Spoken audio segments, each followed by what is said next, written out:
beer parlor on the islands or at a soccer game? Ask him. However, even the executioner doesn't know about everything right to the very end. While a motor roars its accompaniment, he fires pistol bullets unheard into the back of a head, and he is himself stupidly condemned not to understand what he has done. He doesn't know about the very end. Only those who have been killed know it all to the very end, and that means no one. It's true, however, that the artist, however obliquely and unclearly, nevertheless knows some part of what happens right up to the actual bullet, the actual noose. So we are going to construct, from artists and from those who were pardoned, an approximate picture of the death cell. We know, for example, that they do not sleep at night, but lie there waiting, that they calm down again only in the morning. Nabokov, Marchenko, in his novel Imaginary Values, a work much spoiled by the author's self-assigned task of describing everything as though he were Dostoevsky, of tearing at the reader's heartstrings and trying to move him even more than Dostoevsky, nevertheless, in my opinion, described the death cell and the scene of the execution itself very well. One cannot verify it, of course, but somehow one believes it. The interpretations of earlier artists, for example Leonid Andreev, seem today somehow to belong willy-nilly to Krylov's time, a century and a half ago, and for that matter, what fantasist could have imagined the death cells of 1937? Of necessity, he would have woven his psychological threads, what it was like to wait, how the condemned man kept listening, and the like. But who could have foreseen and described such unexpected sensations on the part of prisoners condemned to death as 1. Prisoners awaiting execution suffered from the cold. They had to sleep on the cement floor under the windows, where it was 28 degrees Fahrenheit. Strakovich. You could freeze to death while you were waiting to be shot. 2. They suffered from being in stuffy, overcrowded cells. Into a cell intended for solitary confinement, they would shove 7, never fewer, sometimes 10, 15, even 28 prisoners awaiting execution. Strakovich in Leningrad, 1942. And they remained packed in this way for weeks or even months. What kind of nightmare was your 7 to be hanged? People in these circumstances don't think about execution, and it's not being shot they worry about, but how to move their legs, how to turn over, how to get a gulp of air. In 1937, when up to 40,000 prisoners were being held at one time in the prisons of Ivanovo, the internal prison of the NKVD, number 1, number 2, and the cells for preliminary detention, although they were just barely designed to hold 3,000 to 4,000, prison number 2 held a mixture of prisoners under interrogation, prisoners condemned to camp, prisoners sentenced to be executed, prisoners whose death sentences had been commuted, and ordinary thieves, and all of them stood for several days so jammed in against each other in one big cell that it was impossible either to raise or lower an arm, and those who were shoved up against the bunks could easily break their legs on the edges. It was winter, but in order not to be suffocated, the prisoners broke the glass in the windows. It was in this cell that the old Bolshevik Alaliekin, with his snow-white head of hair, he had joined the party in 1898 and had quit the party in 1917 after the April theses, awaited for his death sentence to be carried out. 3. Prisoners sentenced to death also suffered from hunger. They waited such a long time after the death sentence had been imposed that their principal sensation was no longer the fear of being shot, but the pangs of hunger. Where could they get something to eat? In 1941, Alexander Babich spent 75 days in a death cell in the Krasnoyarsk prison. He had already reconciled himself to death and awaited execution as the only possible end to his unsuccessful life. But he began to swell up from starvation. At that point, they commuted his death sentence to 10 years, and that was when he began his camp career. And what was the record stay in a death cell? Who knows? Vsevolod Petrovich Golitsyn, the elder of a death cell, so to speak, spent 140 days in it in 1938. But was that a record? The glory of Russian science, famed geneticist N.I. Vavilov, waited several months for his execution, yes, maybe even a whole year. As a prisoner still under death sentence, he was evacuated to the Saratov prison, where he was kept in a basement cell that had no window.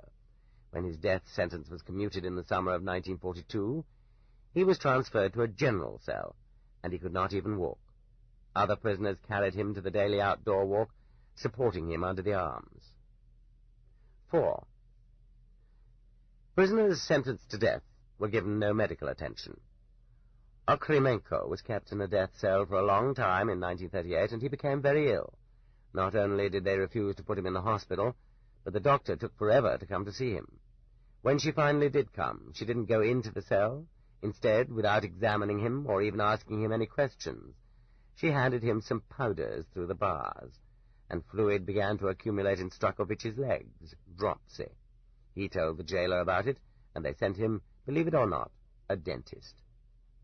And when a doctor did enter the picture, was it right for him to cure the prisoner under sentence of death?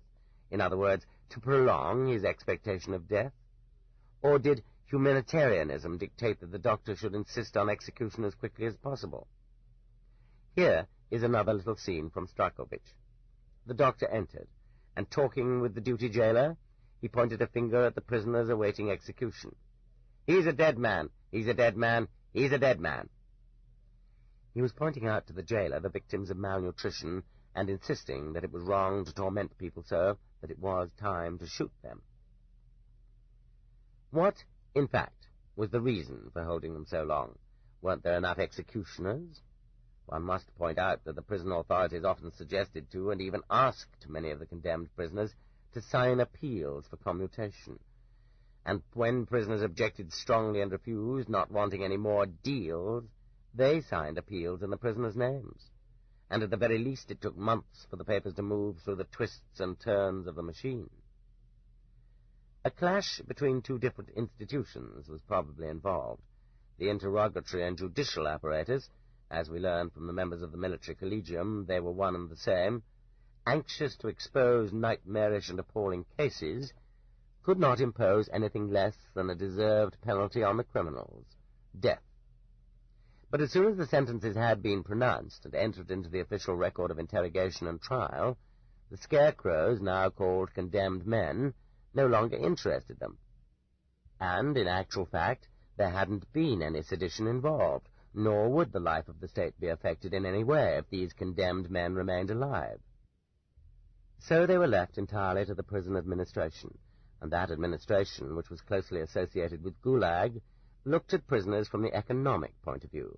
To them, the important figures were not an increase in the number of executions, but an increase in the manpower sent out to the archipelago.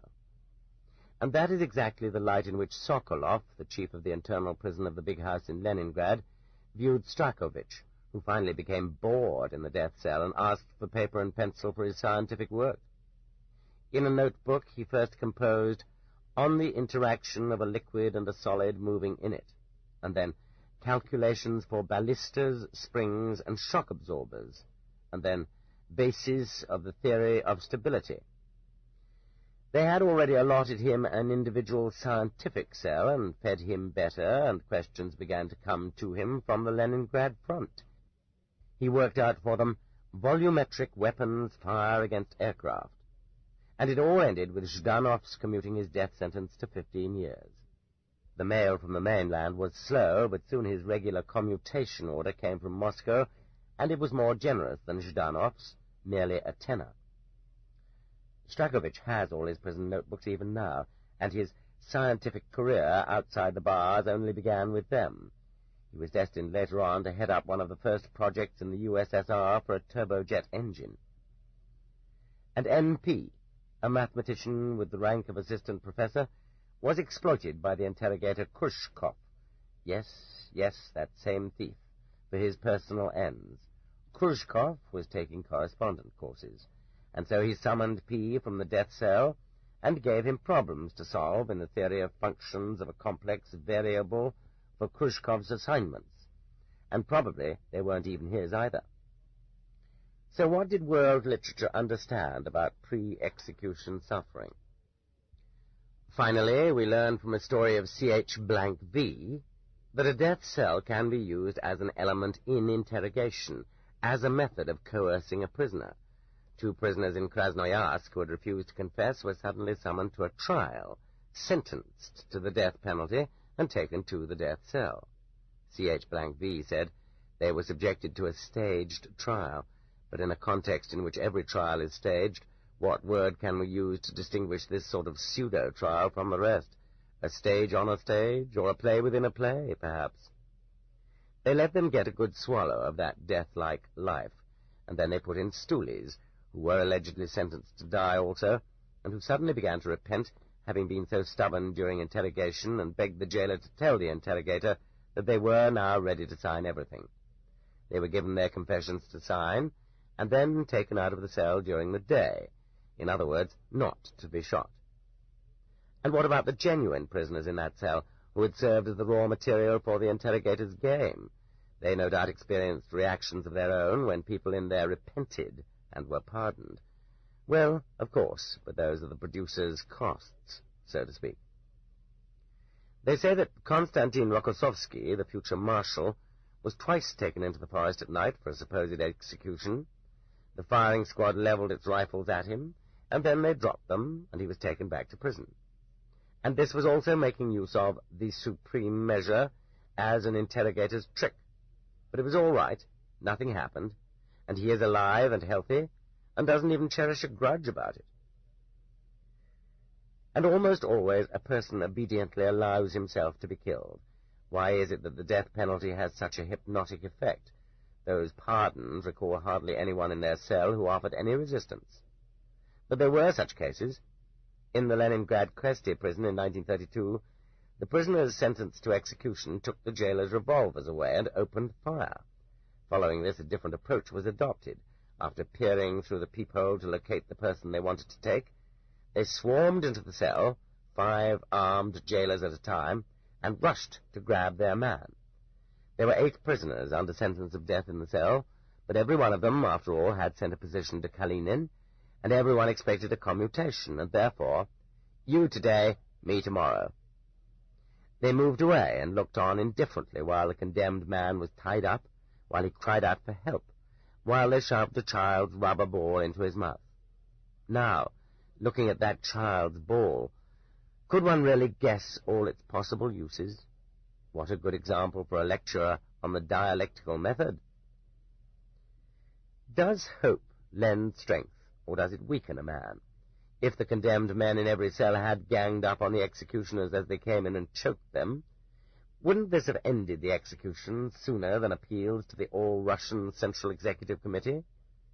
When one is already on the edge of the grave, why not resist? But wasn't everything foredoomed anyway from the moment of arrest? Yet all the arrested crawled along the path of hope on their knees, as if their legs had been amputated. Vasily Grigoryevich Vlasov remembers that night after he'd been sentenced, when he was being taken through dark Kadi, and 4 pistols were brandished on 4 sides of him. His main thought was, what if they shoot right now as a provocation, claiming I was trying to escape? Obviously he didn't yet believe in his sentence. He still hoped to live. They confined him in the police room.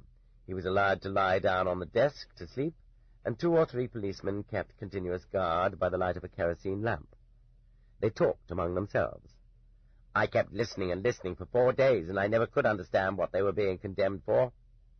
It's not for us to understand. Vlasov lived in this room for 5 days. They were waiting for an official confirmation of the verdict in order to execute them right there in Kadi. It was not easy to convoy the condemned men to some other point. Someone sent a telegram for Vlasov requesting pardon.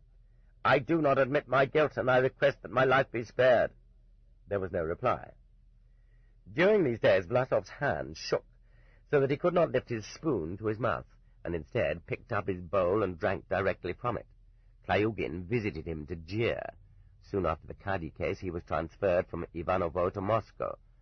That year saw swift ascendances and swift declines among those crimson stars of the Gulag heaven. The time was approaching when they, too, would be hurled into that same pit, but they didn't know it. Neither confirmation nor commutation of the sentence arrived, so they had to take the 4 condemned men to Kineshma. They took them in 4 1.5-ton trucks, with 1 condemned man guarded by 7 policemen in each truck. In Kineshma they were put in the crypt of a monastery. Monastery architecture, liberated from monkish ideology, was very useful for us. At this point, some other condemned prisoners were added to their group, and they were all taken in a prisoner's railroad car to Ivanovo. In the freight yard in Ivanovo, they separated 3 from the rest, Saburov, Vlasov, and one of the men from the other group, and immediately took the others away to be shot, so as not to crowd the prison any further. And thus it was that Vlasov said farewell to Smirnov. The 3 others were put in the courtyard of prison number 1 in the dank and raw October air, and held there for 4 hours while they led in, and searched other groups of prisoners in transit. There was still no actual proof that they wouldn't be shot that very day. During those 4 hours they had to sit there on the ground and think about it. At one point Saburov thought they were being taken to be shot, but they were actually taken to a cell instead. He did not cry out, but he gripped his neighbor's arm so hard that the latter yelled with pain. The guards had to drag Saburov and prod him with their bayonets. There were 4 death cells in this prison, in the same corridor as the juvenile cells and the hospital cells. The death cells had 2 doors, the customary wooden door with a peephole, and a door made of iron grating. Each door had 2 locks, and the jailer and the block supervisor each had a key to a different one, so the doors could be opened only by the 2 together. Cell 43 was on the other side of a wall of the interrogator's office, and at night, while the condemned men were waiting to be executed, their ears were tormented by the screams of prisoners being tortured. Vlasov was put into cell 61. This was a cell intended for solitary confinement, 16 feet long and a little more than 3 feet wide. 2 iron cots were anchored to the floor by thick iron bolts, and on each cot 2 condemned men were lying, their heads at opposite ends. 14 other prisoners were lying crosswise on the cement floor. Though it has long been well known that even a corpse has a right to 3 arshins of earth, and even that seemed too little to check off, in this cell each of the condemned had been allotted, while waiting for death, a little less than a third of that. Vlasov asked whether executions were carried out immediately. "See for yourself. We've been here for ages, and we're still alive." The time of waiting began, of the well-known kind. The prisoners didn't sleep all night long. In a state of total depression, they waited to be led out to death. They listened for every rustling in the corridor.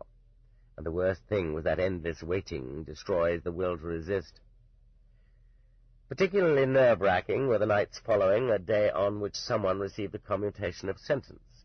He went off with cries of happiness, and fear thickened in the cell. After all, rejections as well as commutation had rolled down from the high mountain that day, and at night they would come for someone. Sometimes the locks rattled at night, and hearts fell. "Is it for me? Not me." And the turnkey would open the wooden door for some nonsense or other.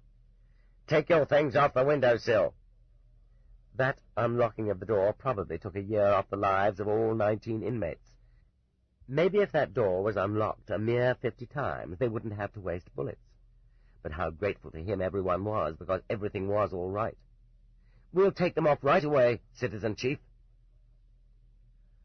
After the morning visit to the toilet, they went to sleep, liberated from their fears. Then the jailer brought in the pail of gruel and said, "Good morning." According to prison rules, the inner iron door was supposed to be opened only in the presence of the duty officer for the prison. But as is well known, human beings are better and lazier than their rules and instructions, and in the morning the jailer came in without the duty officer and greeted them quite humanly. No, it was even more precious than that. "Good morning." To whom else on all the earth was that morning as good as it was to them? Grateful for the warmth of that voice and the warmth of that dishwater, they drifted off to sleep until noon. They ate only in the morning. Many were unable to eat when they awoke during the day. Someone had received a parcel. Relatives might or might not know about the death sentence. Once in the cell, these parcels became common property, but they lay and rotted there in the stagnant damp. By day there was still a little life and activity in the cell. The block supervisor might come around, either gloomy Tarakanov or friendly Makarov, and offer paper on which to write petitions, and ask whether any of them who had some money wanted to buy smokes from the commissary. Their questions seemed either too outrageous or extraordinarily human. The pretense was being made that they weren't condemned men at all. Was that it? The condemned men broke off the bottoms of matchboxes, marked them like dominoes, and played away. Vlasov eased his tension by telling someone about the consumer cooperatives, and his narrative always took on a comic touch. His stories about the consumer cooperatives are remarkable and deserve to be published. Yakov Petrovich Kolpakov, the chairman of the Sudogda District Executive Committee, a Bolshevik since the spring of 1917 who joined up at the front, sat for dozens of days without changing his position, squeezing his head in his hands, his elbows on his knees, always staring at the same spot on the wall. It must have been so jolly to recall the spring of 1917. Vlasov's garrulity irritated him. "How can you?" And Vlasov snapped back at him. "And what are you doing? Preparing yourself for heaven?" Vlasov spoke with round O's, even in a fast retort. "For myself, I've decided one thing only. I'm going to tell the executioner, you alone, not the judges, not the prosecutors, you alone are guilty of my death, and you are going to have to live with it. If it weren't for you willing executioners, there would be no death sentences. So, then, let him kill me, the rat." Kolpakov was shot. Konstantin Sergeyevich Arkadiev, the former manager of the Alexandrov District Agricultural Department in Vladimir Province, was shot.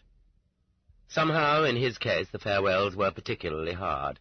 During the night, 6 guards came tramping in for him, making a big rush of it, while he, gentle, well-mannered, kept turning around, twisting his cap in his hands, putting off the moment of his leave-taking from the last people on earth for him.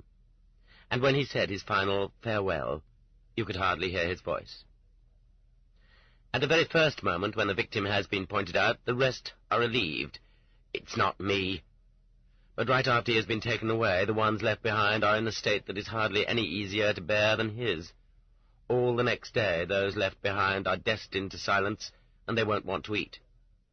However, Geraska, the young fellow who broke up the building of the village Soviet, ate well and slept a lot, getting used to things even here with typical peasant facility. He somehow couldn't believe they would shoot him, and they didn't. They commuted his sentence to a tenor. Several of the inmates turned grey in 3 or 4 days before their cellmates' eyes. When people wait so long for execution, their hair grows, and orders are given for the whole cell to get haircuts, for the whole cell to get baths. Prison existence goes on without regard to sentences. Some individuals lost the ability to speak intelligibly and to understand, but they were left there to await their fate anyway. Anyone who went insane in the death cell was executed insane. Many sentences were commuted. It was right then, in that fall of 1937, that 15- and 20-year terms were introduced for the first time since the Revolution, and in many cases they replaced the executioner's bullets. This book is continued on Cassette 6, Side 1. The Gulag Archipelago, Volume 1, Section 2, continued. Cassette 6, Side 1. Many sentences were commuted. It was right then, in that fall of 1937, that 15- and 20-year terms were introduced for the first time since the Revolution, and in many cases they replaced the executioner's bullets. There were also commutations to 10-year sentences, and even to 5 years. In the country of miracles, even such miracles as this were possible. Yesterday he deserved to be executed, and this morning he gets a juvenile sentence. He is a minor criminal, and in camp he may even be able to move around without convoy. V.N. Komenko, a 60-year-old Cossack captain from the Kuban, was also imprisoned in their cell. He was the soul of the cell, if a death cell can be said to have a soul. He cracked jokes. He smiled to himself. He didn't act as if things were bad. He had become unfit for military service way back after the Japanese War, had studied horse breeding, and then served in the Provincial Local Self-Government Council. By the 30s, he was attached to the Ivanovo Provincial Agricultural Department as Inspector of the Horse Herd of the Red Army. In other words, he was supposed to see to it that the best horses went to the army. He was arrested and sentenced to be shot for wrecking, for recommending that stallions be gelded before the age of 3, by which means he allegedly subverted the fighting capacity of the Red Army. Komenko appealed the verdict. 55 days later, the block supervisor came around and pointed out to him that he had addressed his appeal to the wrong appeals jurisdiction. Right then and there, propping the paper against the wall and using the block supervisor's pencil, Khomenko crossed out one jurisdiction and substituted another, as if it were a request for a pack of cigarettes.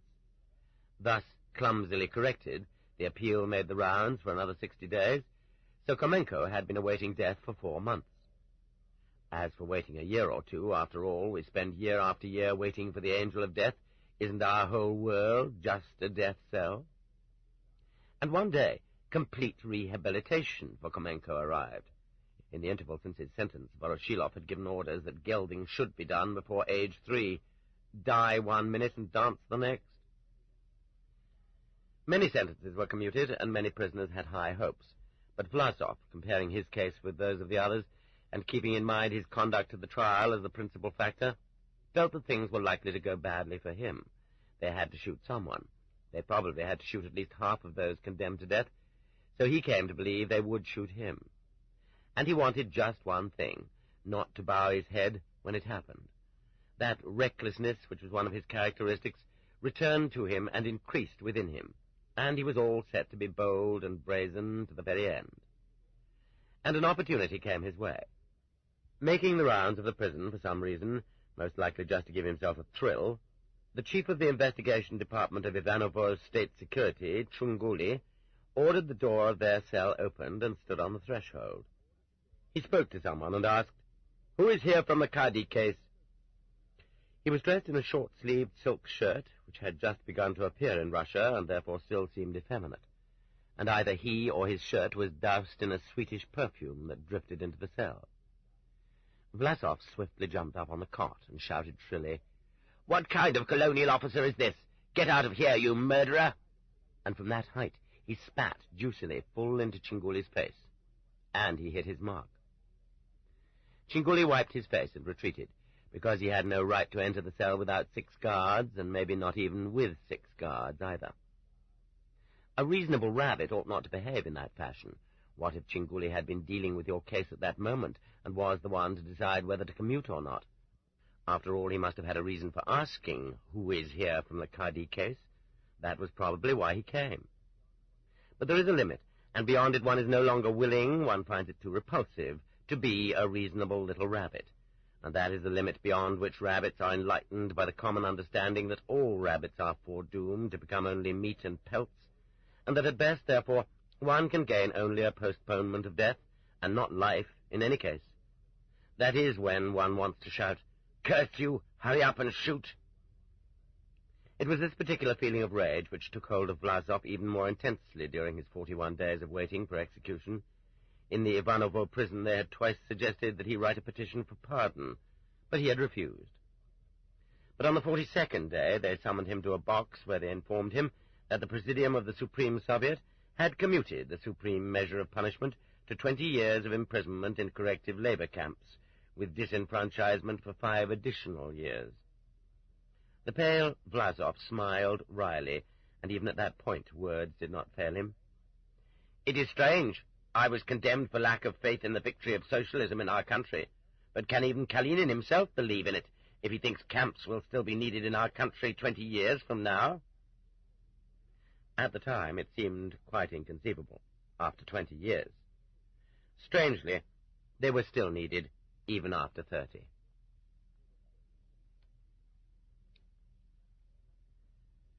Chapter 12. Tayorzak. Oh, that good Russian word ostrog, meaning jail. What a powerful word it is, and how well put together. One senses in it the strength of those thick, impenetrable walls from which one cannot escape. And it is all expressed in just 6 letters.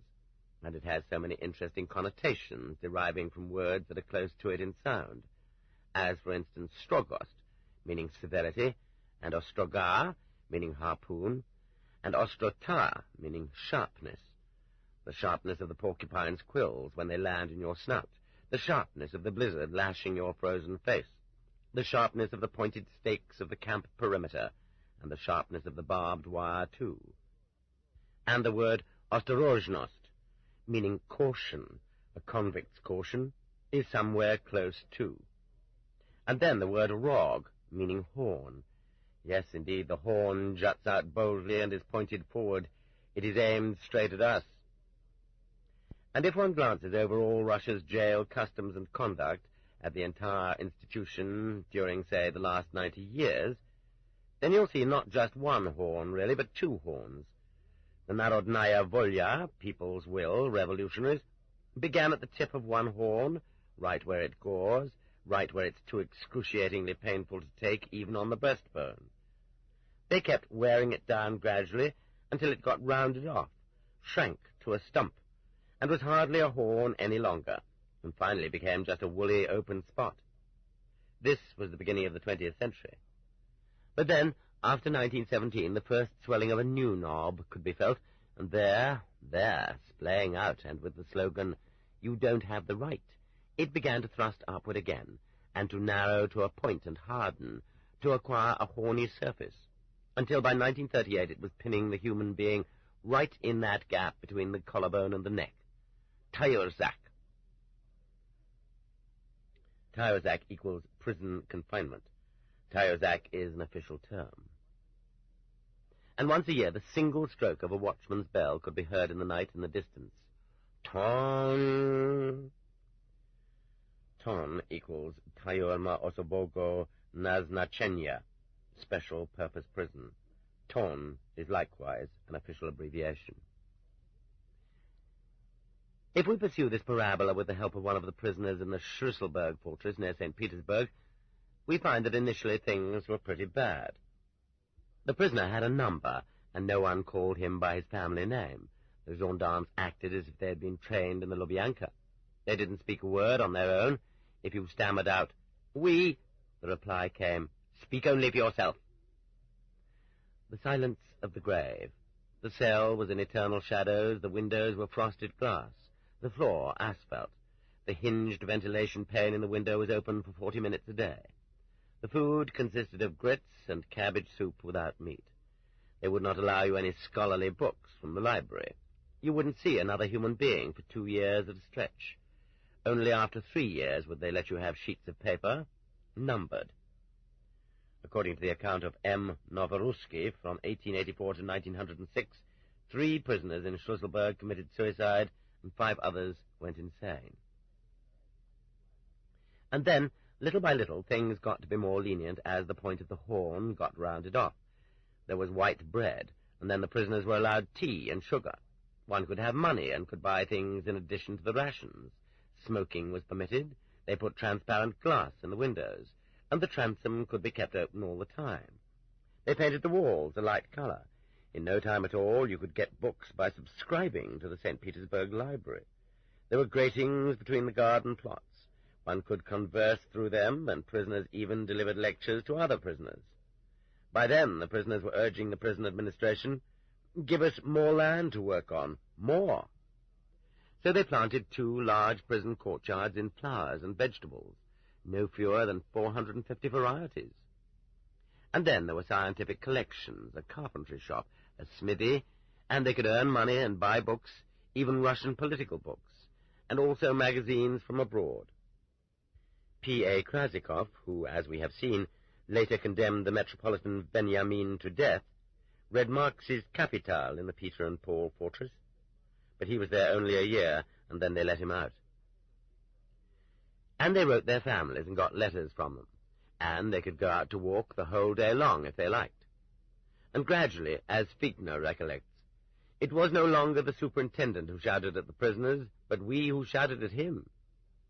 In 1902, because he refused to forward a protest of hers, she ripped the shoulder boards off his uniform, and the result was that a military investigator came and apologized profusely to Figner for the ignoramus superintendent. How did that horn come to shrink and broaden? Figner explains it to some extent by the humanitarian attitudes of individual prison superintendents, and also by the fact that the gendarmes became friendly with the prisoners, got used to them. One significant factor certainly was the prisoners' determination and dignity and adroitness in conducting themselves. But nonetheless I myself believe that it was the temper of the times. this moisture and freshness in the air which drove away the thundercloud, this breeze of freedom which was sweeping through society, it was decisive. Without it, one could have given the gendarmes instructions from the short course every Monday, and kept tightening things up, kept putting the screws on. And instead of impressed labor, Vera Nikolaevna Figner, for tearing off an officer's shoulder boards, would have gotten 9 grams in the back of her head in a cellar. The weakening and shaking up of the Tsarist prison system did not come about on its own, of course, but because all society, in concert with the revolutionaries, was shaking it up and ridiculing it in every possible way.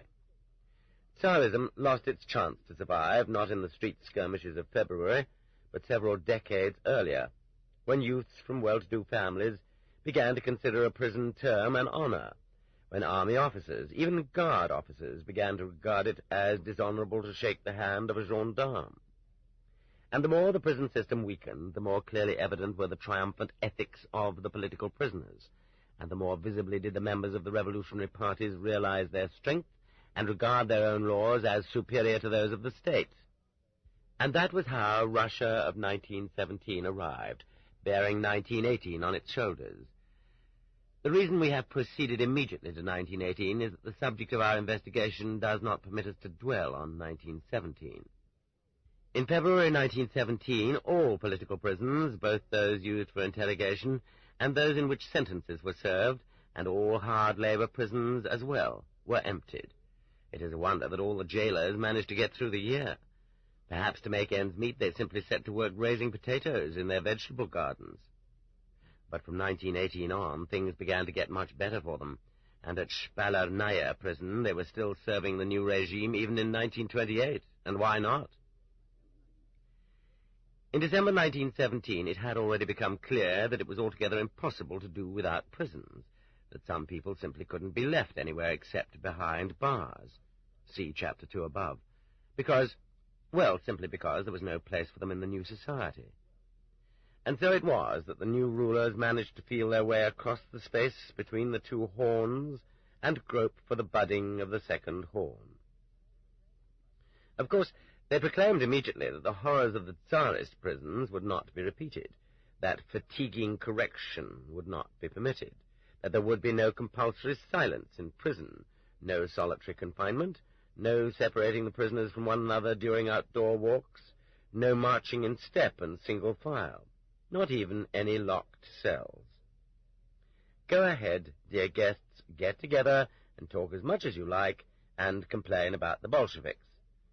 And the attention of the new prison authorities was directed toward the combat readiness of the prison guards outside the walls and the takeover of the stock of prisons inherited from the Tsar. This was one particular part of the machinery of state that did not have to be destroyed and rebuilt from its foundations.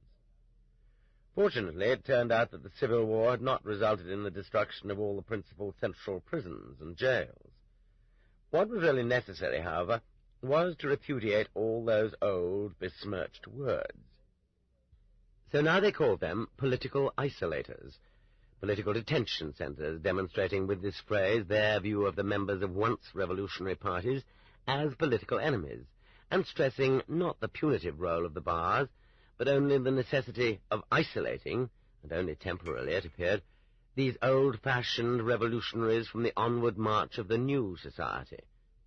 So that was how the archers of the old central prisons, evidently including the one in Suzdal from the very beginning of the Civil War, came to receive SRs, Social Democrats, and anarchists.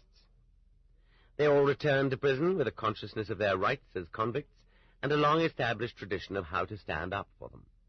They accepted as their legal due a special political ration, conceded by the Tsar and confirmed by the Revolution, which included half a pack of cigarettes a day, purchases from the market, cottage cheese, milk, unrestricted walks outdoors during most hours of the day, being addressed with the formal personal pronoun by prison personnel and not having to stand up when addressed by them, confinement of husband and wife in the same cell, the right to have newspapers, magazines, books, writing materials, and personal articles, even including razors and scissors, sending and receiving letters 3 times a month, visits from relatives once a month, Windows without bars, of course. At that time, the concept of the muzzle did not exist. Unrestricted visits from cell to cell. Courtyards with greenery and lilacs for outdoor walks. The freedom to choose companions for outdoor walks and to toss small mail bags from one courtyard to another. And the dispatching of pregnant women from prison into exile 2 months before they were due to give birth. From 1918 on, they did not hesitate to imprison women SRs, even when they were pregnant. All this was just the Polit regime, the prison regimen for political prisoners. But the political prisoners of the 20s remembered well something even more important, self-government for political prisoners, and hence even in prison the sense of oneself as part of a whole, a member of a community. Self-government, the free election of spokesmen who represented all the interests of all the prisoners in negotiations with the prison administration, weakened the pressure on the individual because all shoulders bore it together, and it augmented each protest because all voices spoke as one. They undertook to defend all this, and the prison authorities undertook to take it all away from them, and a silent battle began in which no artillery shells were fired, and rifle shots only rarely, and the crash of broken glass wasn't audible even half a verst away. A mute struggle went on for vestiges of freedom, for vestiges of the right to have individual opinions, and it went on for almost 20 years, but no large, richly illustrated volumes describing it have ever been published. And all its ups and downs, its catalogue of victories and of defeats, are almost lost to us now, because, after all, there is no written language in the archipelago, and oral communication is broken off when people die. And only random particles of that struggle have occasionally come down to us, illuminated by moonlight that is indirect and indistinct. And since that time we have grown so supercilious. We are familiar with tank battles. We know about nuclear explosions. What kind of struggle is it over the question of whether cells are kept locked, and whether prisoners, to exercise their right to communicate, can openly spell out messages to each other by knocking on the walls, shout from window to window, drop notes from floor to floor on threads, and insist that at least the elected spokesmen of the various party fractions be allowed to move freely among the cells? What sort of a struggle is it to us when the chief of the Lubyanka goes into the cell, and the anarchist Anna G. VA, in 1926, or the SR Katya Oletskaya, 1931, refuses to stand up when he enters? And that savage beast thought up a punishment for Katya, to deprive her of the right to go to the toilet. What kind of struggle was it when 2 girls, Shura and Vera, in 1925, in protest against the Lubyanka rule, intended to stifle personality, that conversations may be carried on only in whispers, sang loudly in their cell, only about lilacs in the spring, and thereupon the prison chief, the Latvian Dukes, dragged them through the corridor to the toilet by their hair? Or when the students in a Stolypin car en route from Leningrad, 1924, sang revolutionary songs, and the convoy thereupon deprived them of water? They yelled out, "A Tsarist convoy wouldn't have done that," and the convoy beat them. Or when the SR Kozlov at the transit prison in Kem loudly called the guards executioners, and because of that was dragged off and beaten? After all, we have gotten used to regarding as valor only valor in war, or the kind that's needed for flying in outer space, the kind which jingle-jangles with medals. We have forgotten another concept of valor, civil valor. And that's all our society needs, just that, just that, just that. That's all we need, and that's exactly what we haven't got. In 1923, in Vyatka prison, the SR Struzinsky and his comrades, how many were there? Who were they? What were they protesting against? Barricaded themselves in a cell, poured kerosene over all the mattresses, and incinerated themselves. Now that was an act altogether in the tradition of Schlüsselburg before the Revolution, and not to go further, what an uproar such an act provoked then before the Revolution, and how all Russian society was aroused. But this time around, neither Vyatka knew about them, nor Moscow, nor history. And yet the human flesh crackled in the flames in exactly the same way. That was the initial purpose of imprisonment on the Solovetsky Islands, nicknamed Solovki. It was such a good place, cut off from communication with the outside world for half a year at a time. You couldn't be heard from there, no matter how loud you shouted, and you could even burn yourself up, for all anyone would know. In 1923, the imprisoned socialists were transported there from Pertominsk on the Onega Peninsula and split up among 3 isolated monasteries. Take Sabatievsky Monastery, consisting of the 2 buildings which had formerly been guest quarters for religious believers on pilgrimage. Part of the lake was included in the prison compound. In the early months, everything seemed to be all right. They had their special political regimen, several relatives succeeded in getting there for visits, and 3 spokesmen from the 3 parties were wholly responsible for negotiating with the prison administration. And the monastery compound was a free zone. Inside it, the prisoners could talk, think, and do as they pleased without hindrance. But even then, at the dawn of the archipelago, there were insistent, unpleasant latrine rumors, not yet so called, to the effect that the special political regimen was going to be liquidated. And, in reality, having waited until the middle of December, until the White Sea was no longer navigable, with the consequent cut-off in all communication with the outside world, the chief of the Solovetsky camp, Eichmanns, announced that new instructions had indeed been received regarding the regimen. How like Eichmann, is it not? They wouldn't, of course, take everything away, not by any means.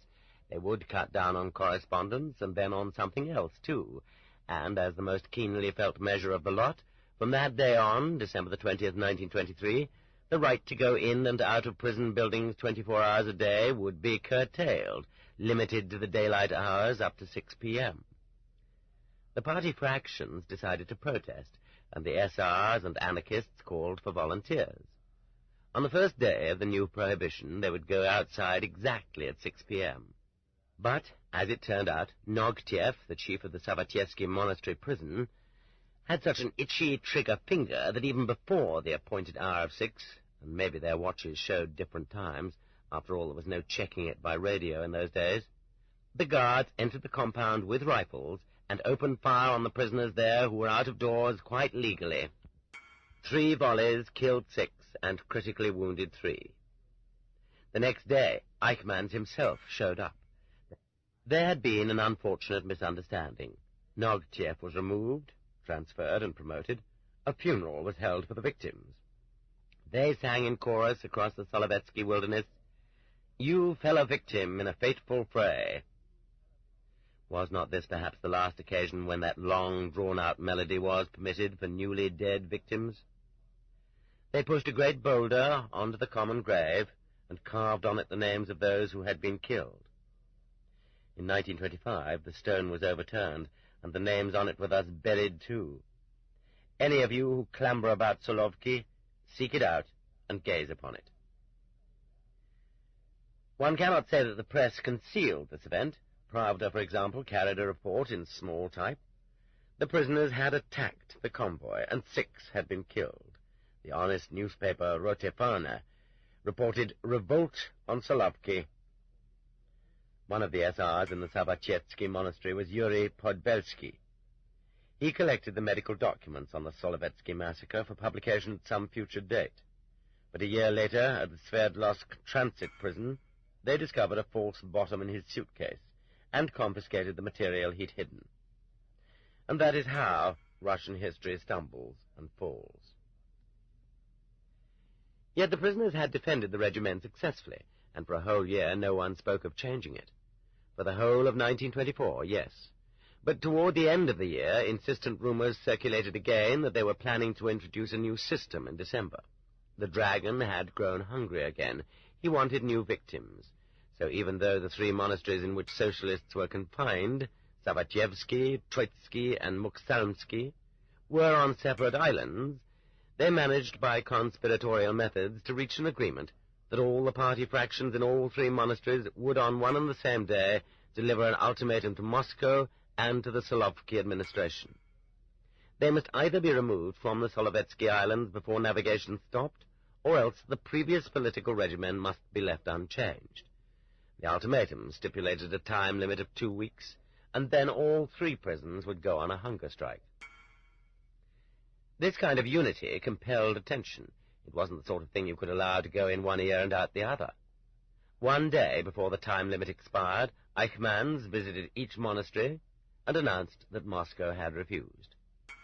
And on the appointed day, a hunger strike began. Not a dry hunger strike. Water was allowed. In all 3 monastery prisons, which were now able to communicate with each other. In Savatyevsky, about 200 people struck. Those who fell ill were exempted from striking. A doctor from among the prisoners examined the strikers every day. A collective hunger strike is always more difficult to carry out than an individual one. After all, the weakest, rather than the strongest of the strikers, can determine its outcome. The only point to a hunger strike is to carry it out with implacable determination, and in such a way that everyone knows everyone else involved personally and trusts them fully.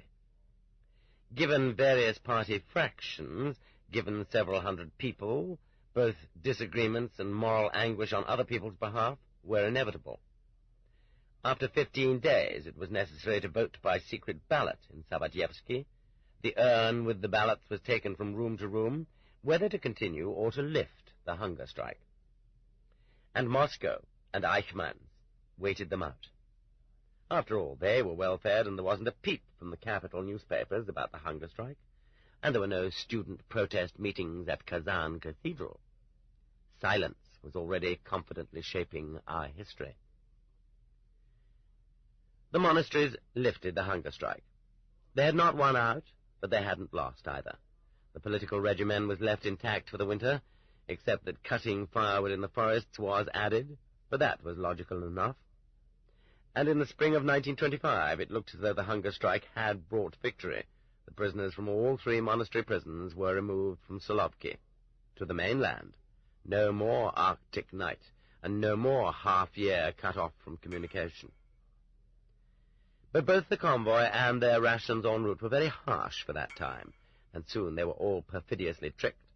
On the pretext that their spokesman would be more comfortable in the staff car with the stores and equipment, they were deprived of their leaders. The staff car was detached at Byatka, and the spokesmen were taken to the Tobolsk isolator. Only at that point did it become clear that the hunger strike of the previous fall had failed. The strong and influential spokesmen had been taken away so as to tighten up on the rest. Yagoda and Katanyan personally directed the incarceration of the former Solovetsky Islands prisoners in the long-standing but until then unused buildings of the Verkhna Uralsk isolator, which they thus opened in the spring of 1925, under Chief Duper.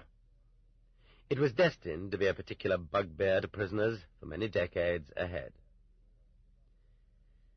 The relocated former Solovki prisoners immediately lost their freedom to move about. The cells were locked. They succeeded in electing spokesmen, nonetheless, but the spokesmen didn't have the right to go from cell to cell. The unlimited circulation between cells of money, personal articles, and books, which had existed earlier, was now forbidden. They shouted back and forth from window to window until the guard fired from his tower into the cells. In reply, they organized a protest. They broke window panes and destroyed prison equipment. And after all, breaking a window pane is something to think about twice. They might just not replace it all window, and there would be no big surprise in that. It was under the Tsar that the glaziers used to come on the run. The struggle continued, but it was now being carried on in desperation and under grave handicaps.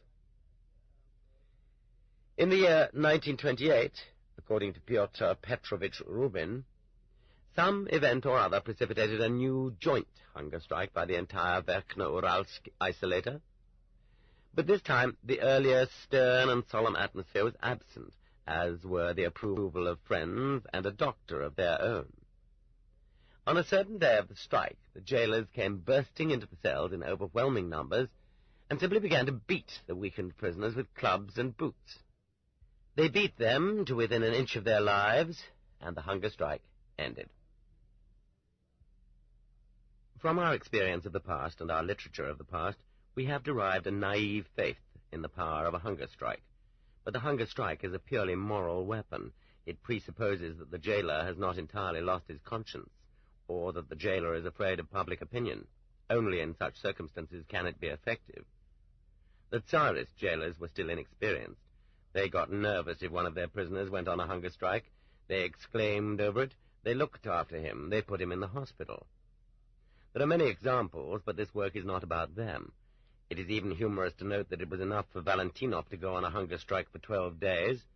As a result, he not only achieved some relaxation in the regimen, but was totally released from interrogation, whereupon he went to Lenin in Switzerland. Even in the Orel Central Hard Labor Prison, the strikers always won. They got the regimen relaxed in 1912 and further relaxed in 1913, to the point of general access to outdoor walks for all political hard labor prisoners, who were obviously so unrestricted by their supervisors that they managed to compose and send out to freedom their appeal to the Russian people. And this from the hard labor prisoners of a central prison. Furthermore, it was published. It's enough to make one's eyes pop out of one's head. Someone has to have been crazy. It was published in 1914 in issue number 1 of the Vestnik Katorgi Silki, the Hard Labor and Exile Herald. M.N. Gernet, Historia Tsarkoi Tyrmi, A History of Tsarist Prisons, Moscow, Yuridическая Literatura, Legal Literature Publishers, 1960 to 1963, Volume 5, Chapter 8. And what about that herald itself? Should we, too, perhaps try to publish one like it? In 1914, after only 5 days of a hunger strike, admittedly without water, Dzerzhinsky and 4 of his comrades obtained all their numerous demands, which had to do with living conditions. In those years, there were no dangers or difficulties for the prisoner beyond the torments of hunger. They could not beat him up for going on a hunger strike, nor sentence him to a second term, nor increase his term, nor shoot him, nor send him off on a prisoner transport. All this was to come later on.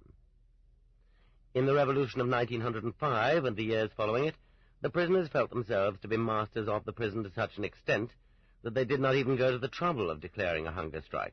They simply destroyed prison property, so-called obstructions, or went so far as to declare a strike, although it might seem that for prisoners this would have hardly any meaning. Thus, in the city of Nikolaev in 1906, 197 prisoners in the local prison declared a strike in conjunction with people outside. Outside the prison, leaflets in support of their strike were published, and daily meetings assembled in front of the prison.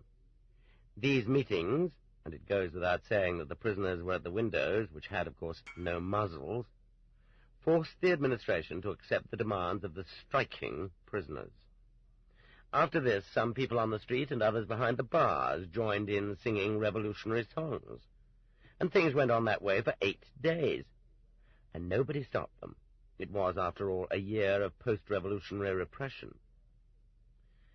On the 9th day, all the demands of the prisoners were satisfied. Similar incidents occurred at the time in Odessa, in Kherson, and in Yelitsavetgrad. That's how easily victory was attained then. It would be interesting, incidentally, to compare the effectiveness of hunger strikes under the provisional government with those few Bolsheviks imprisoned from the July days until the Kornilov episode.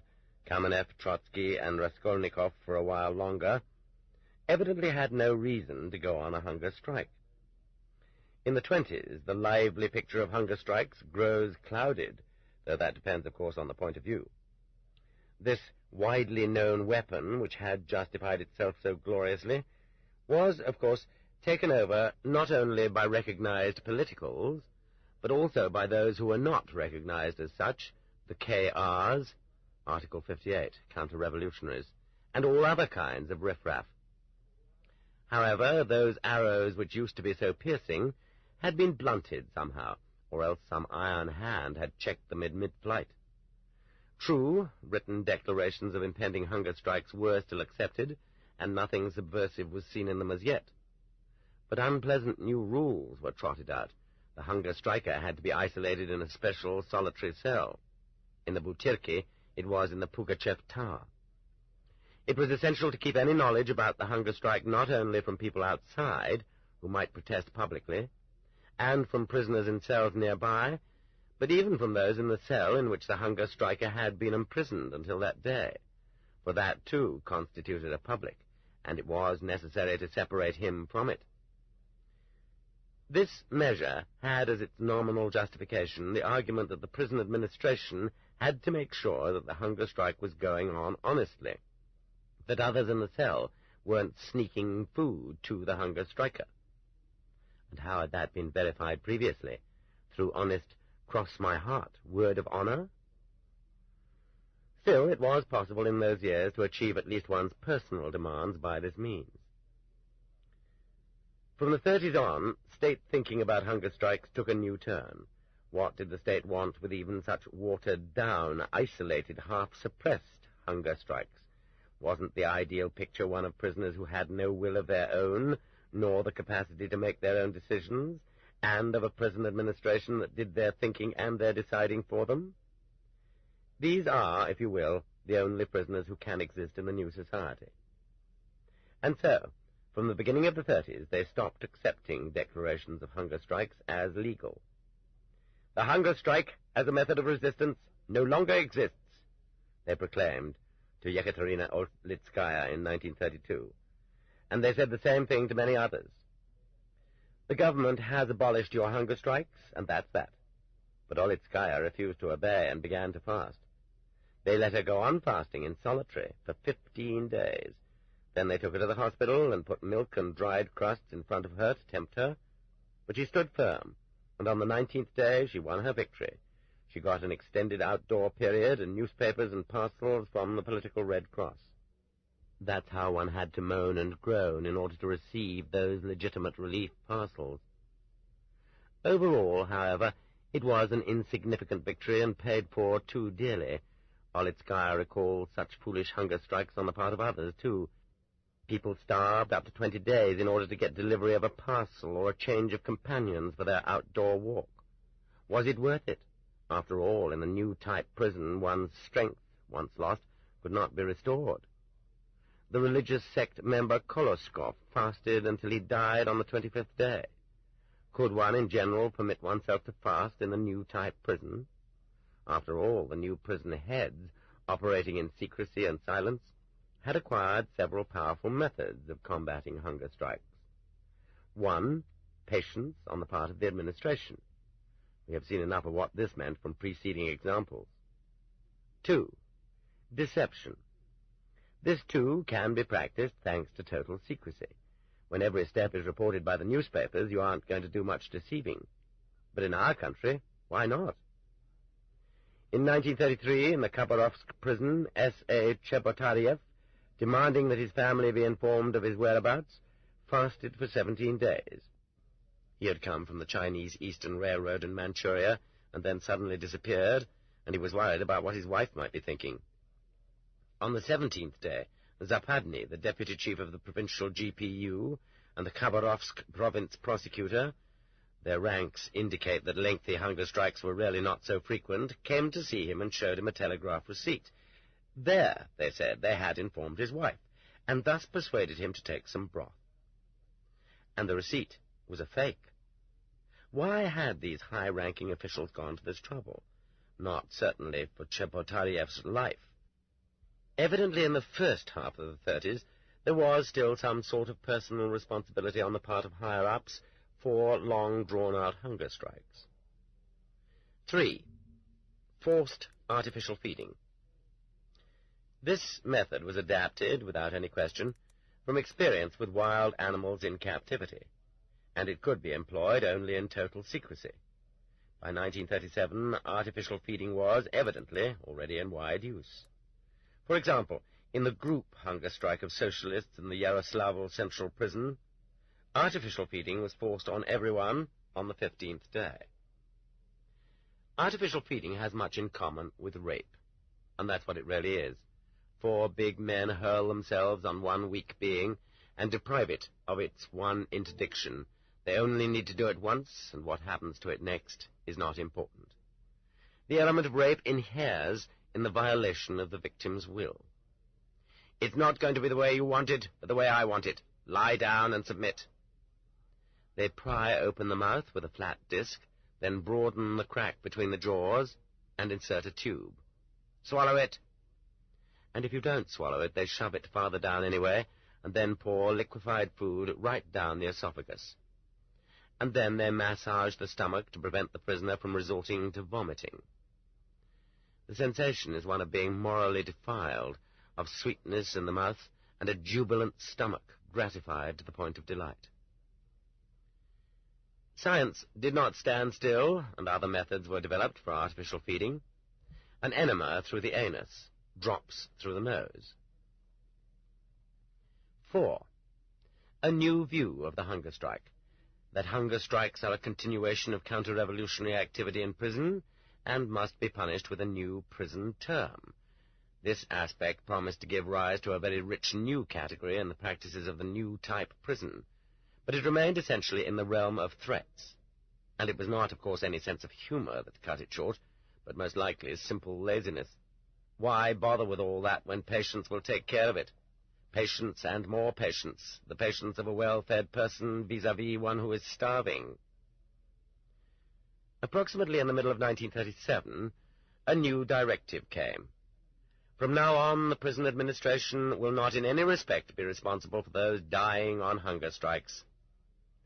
The last vestige of personal responsibility on the part of the jailers had disappeared. In these circumstances, the prosecutor of the province would not have come to visit Chebotariev.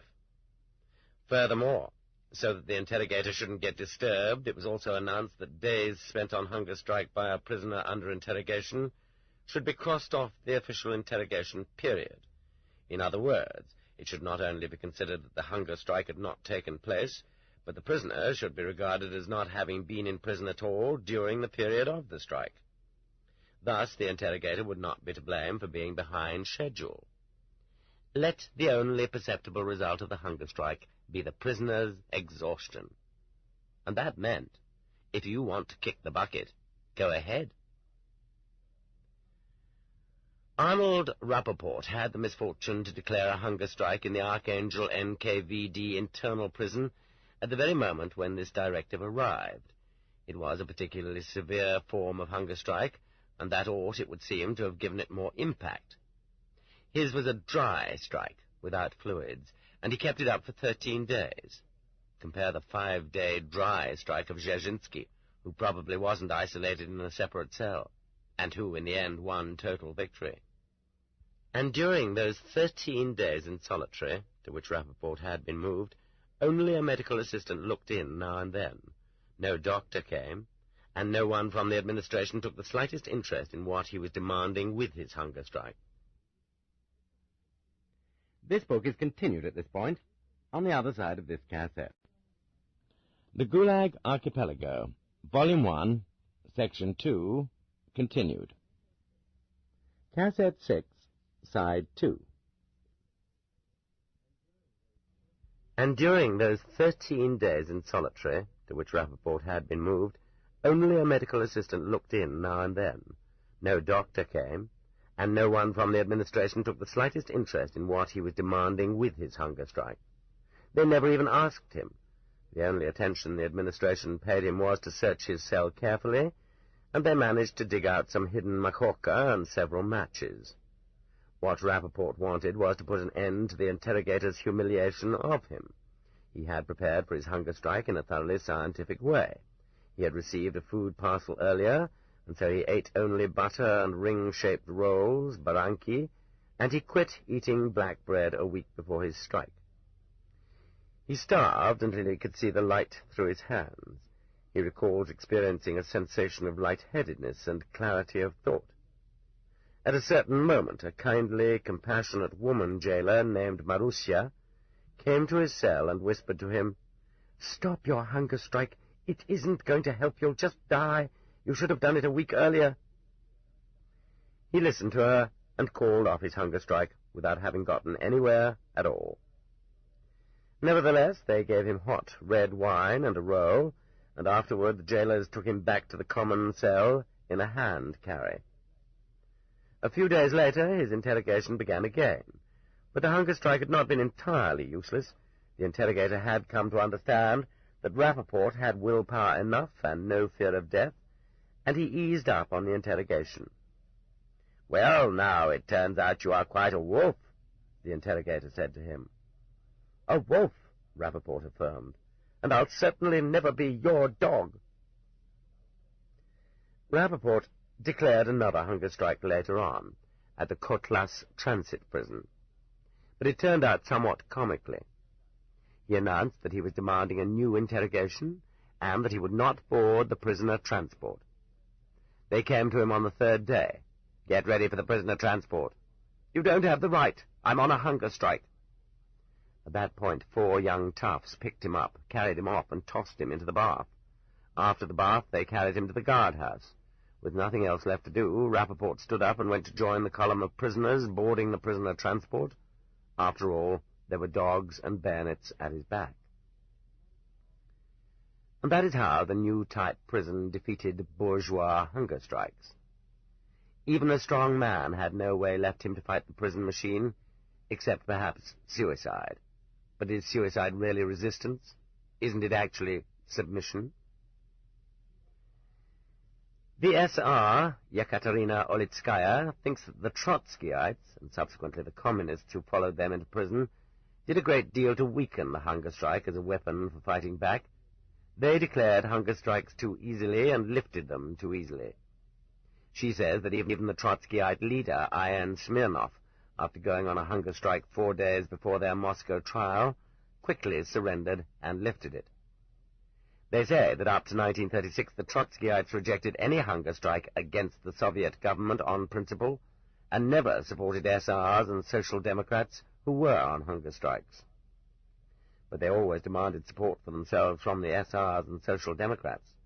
On a prisoner transport to Karaganda and the Kolyma in 1936, they dressed as traitors and provocateurs all those who refused to sign their telegram to Kalinin, protesting against sending the vanguard of the revolution, that is themselves, to the Kolyma. The story was told by Makutinsky. Let history say how true or untrue that reproach is. However, no one paid for hunger strikes so much and so grievously as the Trotskyites.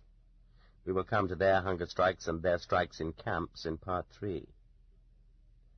Excessive haste in declaring and lifting hunger strikes was probably characteristic of impetuous temperaments which reveal their feelings too quickly.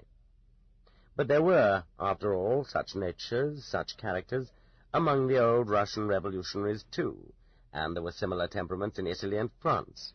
But nowhere, either in pre-revolutionary Russia, in Italy, or in France, were the authorities so successful in discouraging hunger strikes as in the Soviet Union. There was probably no less physical sacrifice and no less spiritual determination in the hunger strikes in the second quarter of our century than there had been in the first. But there was no public opinion in the Soviet Union, and on that basis the new type prison waxed and grew strong, and instead of easy victories the prisoners suffered hard-earned defeats. Decades passed, and time produced its own results. The hunger strike, the first and most natural weapon of the prisoner, in the end became alien and incomprehensible to the prisoners themselves. Fewer and fewer desired to undertake them, and to prison administrations the whole thing began to seem either plain stupidity or else a malicious violation. When, in 1960, Gennady Smirnov, a non-political offender, declared a lengthy hunger strike in the Leningrad prison, the prosecutor went to his cell for some reason, perhaps he was making his regular rounds, and asked him, "Why are you torturing yourself?" And Smirnov replied, "Justice is more precious to me than life." This phrase so astonished the prosecutor with its irrelevance that the very next day Smirnov was taken to the Leningrad Special Hospital, that is, the insane asylum for prisoners, and the doctor there told him, "We suspect you may be a schizophrenic." Along the rings of the Horn, where it began to narrow to its point, the former central prisons arose, rechristened, by the beginning of 1937, the Special Isolators. The last little weaknesses were now being squeezed out of the system, the last vestiges of light and air, and the hunger strike of the tired socialists, their numbers sparse by now, in the Yaroslavl penalty isolator at the beginning of 1937 was one of their last desperate efforts. They were still demanding that everything should be restored to what it once had been. They were demanding both the election of spokesmen and free communication between cells. But it is unlikely that even they had hopes of this any longer. By a 15-day hunger strike, even though it ended with their being force-fed through a tube, they had apparently succeeded in defending some portions of their regimen, a 1-hour period outdoors, access to the provincial newspaper, notebooks for their writing. These they kept, but the authorities promptly took away their personal belongings and threw at them the common prison clothing of the special isolator. And a little while later they cut half an hour off their time outdoors, and then they reduced it by another 15 minutes. These were the same people who were being dragged through a sequence of prisons and exiles according to the rules of the big solitaire. Some hadn't lived an ordinary decent human life for 10 years, some for 15. All they had was this meager prison life with hunger strikes to boot. A few who had gotten used to winning out over the prison administrations before the revolution were still alive. However, before the revolution they were marching in step with time against a weakening enemy. And now time was against them, and allied with an enemy growing steadily stronger. Among them were young people, too. How strange that seems to us nowadays. Those who considered themselves SRs, social democrats, or anarchists, even after the parties themselves had been battered out of existence. And the only future these new recruits had to look forward to was life in prison. The loneliness surrounding the entire prison struggle of the socialists, which became more hopeless with every year that passed, grew more and more acute, approaching a vacuum in the end. That was not how it had been under the Tsar. Throw open the prison doors, and the public greeted them with flowers. Now they leafed through the newspapers and saw that they were being drenched in vituperation, with slops, even. For it was the socialists, after all, whom Stalin saw as the most dangerous enemies of his socialism. And the people were silent. And what could give them any reason to dare suppose that the people had any kindly feelings left toward those that they had not long before elected to the Constituent Assembly? And finally, the newspapers stopped showering profanity on them, because Russian socialists had by that time come to seem so unimportant and so impotent and even non-existent. By this time, these socialists were remembered outside in freedom only as something belonging to the past, the distant past. And young people hadn't the slightest idea that SRs and Mensheviks were still alive somewhere. And in the sequence of Chimkent and Sherdin exile, and the Verkhne Uralsk and Vladimir isolators, how could they not tremble in their dark, solitary confinement cells, cells with muzzles by this time, and feel that perhaps their program and their leaders had been mistaken, that perhaps their tactics and actions had been mistaken too? And all their actions began to seem nothing but inaction, and their lives devoted only to suffering, a fatal delusion. Their lonely prison struggle had been essentially undertaken for all of us, for all future prisoners, even though they themselves might not think so nor understand this, for how we would exist in imprisonment and how we would be kept there. And if they had won out, then probably nothing of what happened to us would have happened, nothing of what this book is about, all 7 of its parts. But they were beaten. They failed to protect either themselves or us. In part, too, the canopy of loneliness spread over them because, in the very first post-revolutionary years, having naturally accepted from the GPU the well-merited identification of politicals, they naturally agreed with the GPU that all who were to the right of them, beginning with the cadets, were not politicals, but KRs, counter-revolutionaries, the manure of history.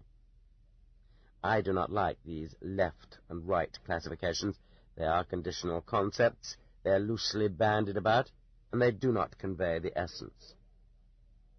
And they also regarded as KRs those who suffered for their faith in Christ, and whoever didn't know what right or left meant, and that in the future would be all of us, they considered to be KRs also.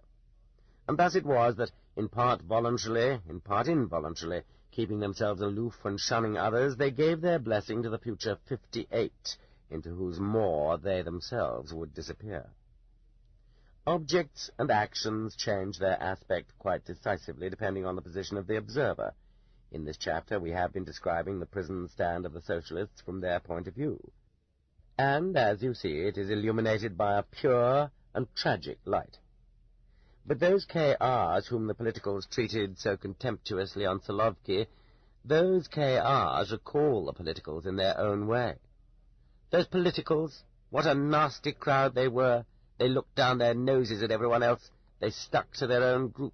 They demanded their own special rations all the time and their own special privileges, and they kept quarrelling among themselves incessantly. And how can one but feel that there is truth here, too? All those fruitless and endless arguments which by now are merely comical, and those demands for additional rations for themselves in comparison with the masses of the hungry and impoverished. In the Soviet period, the honorable appellation of politicals turned out to be a poisoned gift. And then another reproach followed immediately. Why was it that the Socialists, who used to escape so easily under the Tsar, had become so soft in Soviet prisons? Where are their escapes? In general, there were quite a few escapes, but who can remember any Socialists among them? And in turn, those prisoners to the left of the Socialists, the Trotskyites and the Communists, shunned the Socialists, considering them exactly the same kind of KRs as the rest, and they closed the moat of isolation around them with an encircling ring. The Trotskyites and the Communists, each considering their own direction more pure and lofty than all the rest, despised and even hated the Socialists, and each other, who were imprisoned behind the bars of the same buildings and went outdoors to walk in the same prison courtyards.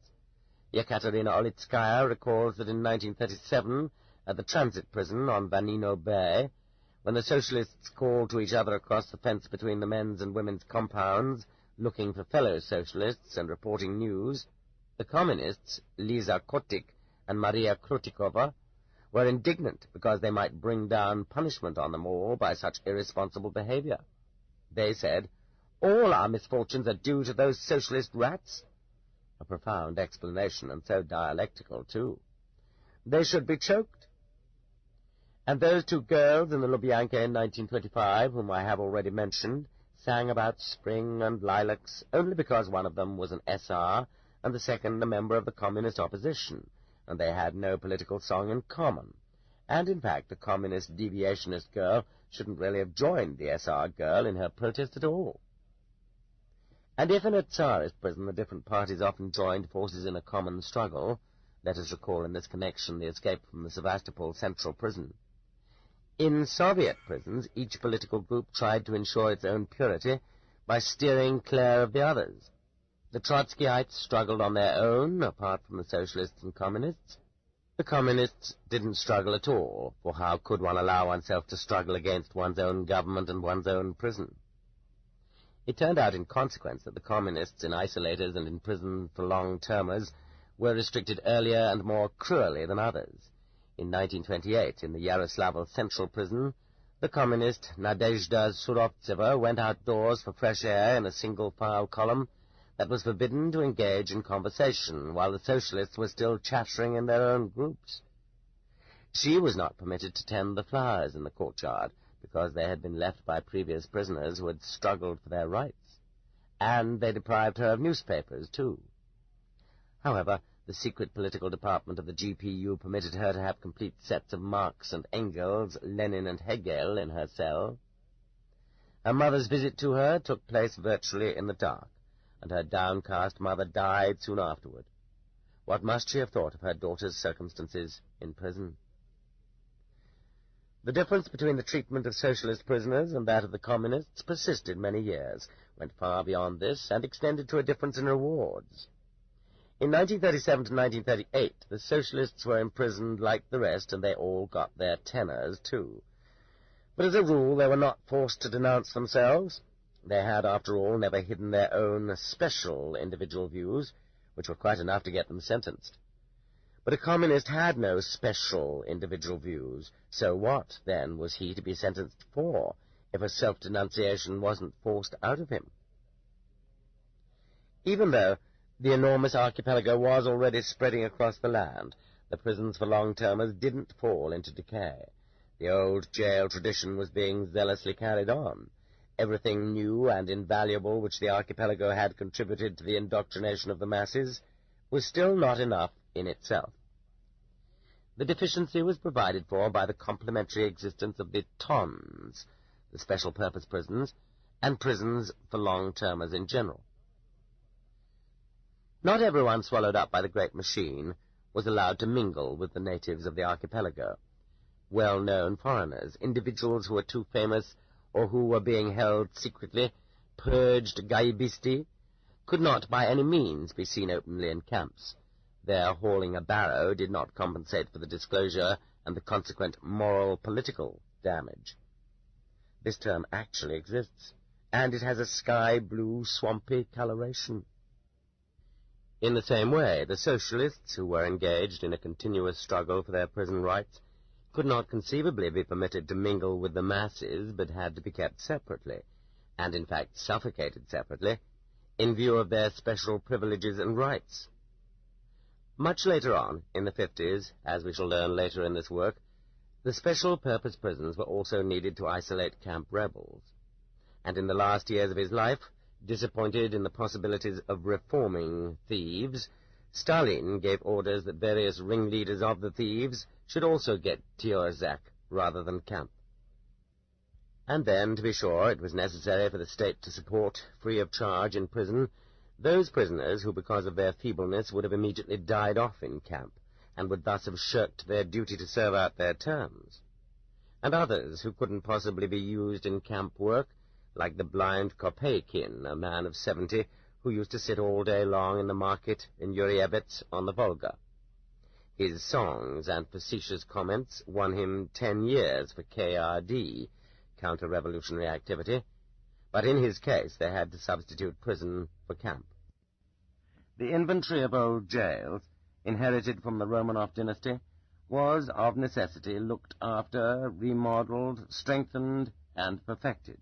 Certain central prisons, like the one in Yaroslavl, were so well and suitably appointed, doors plated with iron, table, stool, and cot permanently anchored in each cell, that the only thing required to bring them up to date was the installation of muzzles on the windows and the fencing in of the courtyards where the prisoners walked in order to reduce them to the size of a cell. By 1937, all the trees on prison grounds had been cut down, all vegetable gardens ploughed under, and all grassy areas paved with asphalt. Others, like the one in Suzdal, required new equipment, and the monastery arrangement had to be remodeled, but after all, self-incarceration of a body in a monastery and its incarceration in a prison by the state serve physically similar purposes, and therefore the buildings were always easy to adapt. One of the buildings of the Sukhanovka monastery was adapted for use as a prison for long-termers. Of course, it was also necessary to make up for losses from the Tsarist infantry, the conversion of the Peter and Paul fortress in Leningrad and of Schlusselburg near Leningrad into museums for tourists. The Vladimir Central Prison was expanded and added to, with a big new building constructed under Yezhov. It was heavily used and garnered many prisoners over those decades. We have already mentioned how the Tobolsk Central Prison was inaugurated, and that Verkh-Uralsk was opened in 1925 for continuous and abundant use. To our misfortune, all these isolators are still in use and are in operation at the moment these lines are being written. From Twardowski's poem, Distance Beyond Distance, one can draw the conclusion that the Alexandrovsk Central Prison wasn't empty in Stalin's time either. We have less information about the one in Orel. It is feared that it suffered serious damage during World War II. But not far from it was the well-equipped prison for long-termers in Dmitrovsk-Orlovsky.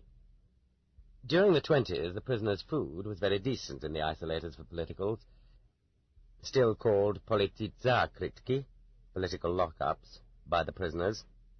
The lunches always included some meat. Fresh vegetables were served. Milk could be bought in the commissary. In 1931 to 1933, the food deteriorated sharply, but things were no better out in freedom at that time. Both scurvy and dizziness from lack of food were no rarity in the prisons for politicals in those years. Later on, the food improved, but it was never the same as before. In 1947, in the Vladimir Ton, I. Korneyev was constantly hungry. 1 pound of bread, 2 pieces of sugar, 2 hot dishes which were not at all filling. The only thing available in unlimited quantities was boiling water. It will, of course, be said once more that this was not a typical year, and there was hunger outside in freedom, too, at the time. This was when they generously allowed freedom to feed prison. Unlimited parcels were permitted. The light in cells was always rationed, so to speak, in both the 30s and the 40s. The muzzles on the windows and the frosted reinforced glass created a permanent twilight in the cells. Darkness is an important factor in causing depression.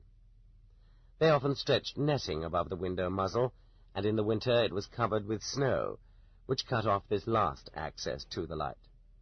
Reading became no more than a way of ruining one's eyes. In the Vladimir Ton, they made up for this lack of light at night. Bright electric lights burned all night long, preventing sleep. And in the Dmitrovsk prison in 1938, N.A. Kodzirev, there was light in the evenings and at night, a kerosene lamp on a little shelf way up near the ceiling that burned away and smoked up the last air. In 1939, there were electric lights that glowed red at half voltage. Air was rationed, too. The hinged panes for ventilation were kept locked and opened only during the interval of the prisoner's trip to the toilet, as prisoners recalled from both Dmitrovsk and Yaroslavl prisons. Why, Ginsburg, the bread grew mouldy between morning and lunchtime. The sheets were damp and the walls green. In Vladimir, in 1948, there was no lack of air because the transom was open permanently. Walks outdoors ranged from 15 to 45 minutes at various hours in various prisons. There was no such thing as the communication with the soil that had existed in Schlusselburg or Solovki. Everything that grew had been torn up by the roots, trampled, covered with concrete and asphalt. They even forbade lifting up one's head to the heavens during the walks. "Look at your feet."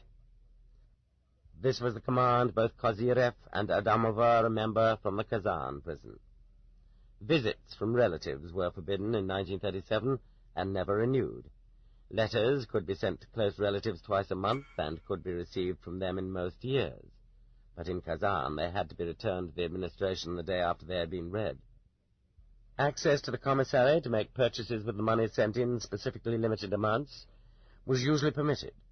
Furniture was no unimportant part of the prison regimen.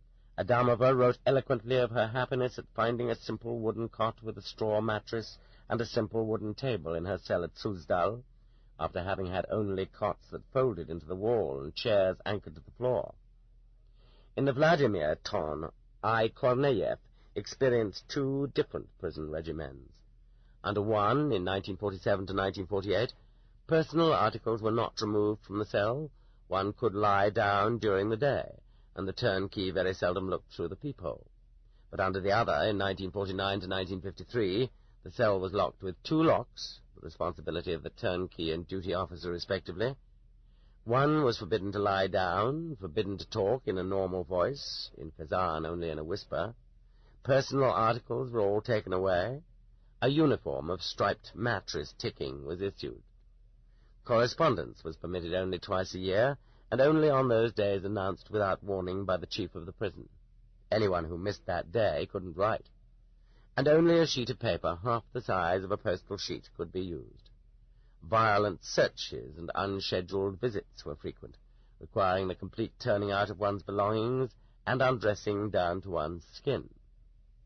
Communication between cells was prohibited to such an extent that the jailers went through the toilets with a portable lantern after each toilet visit and searched in each hole.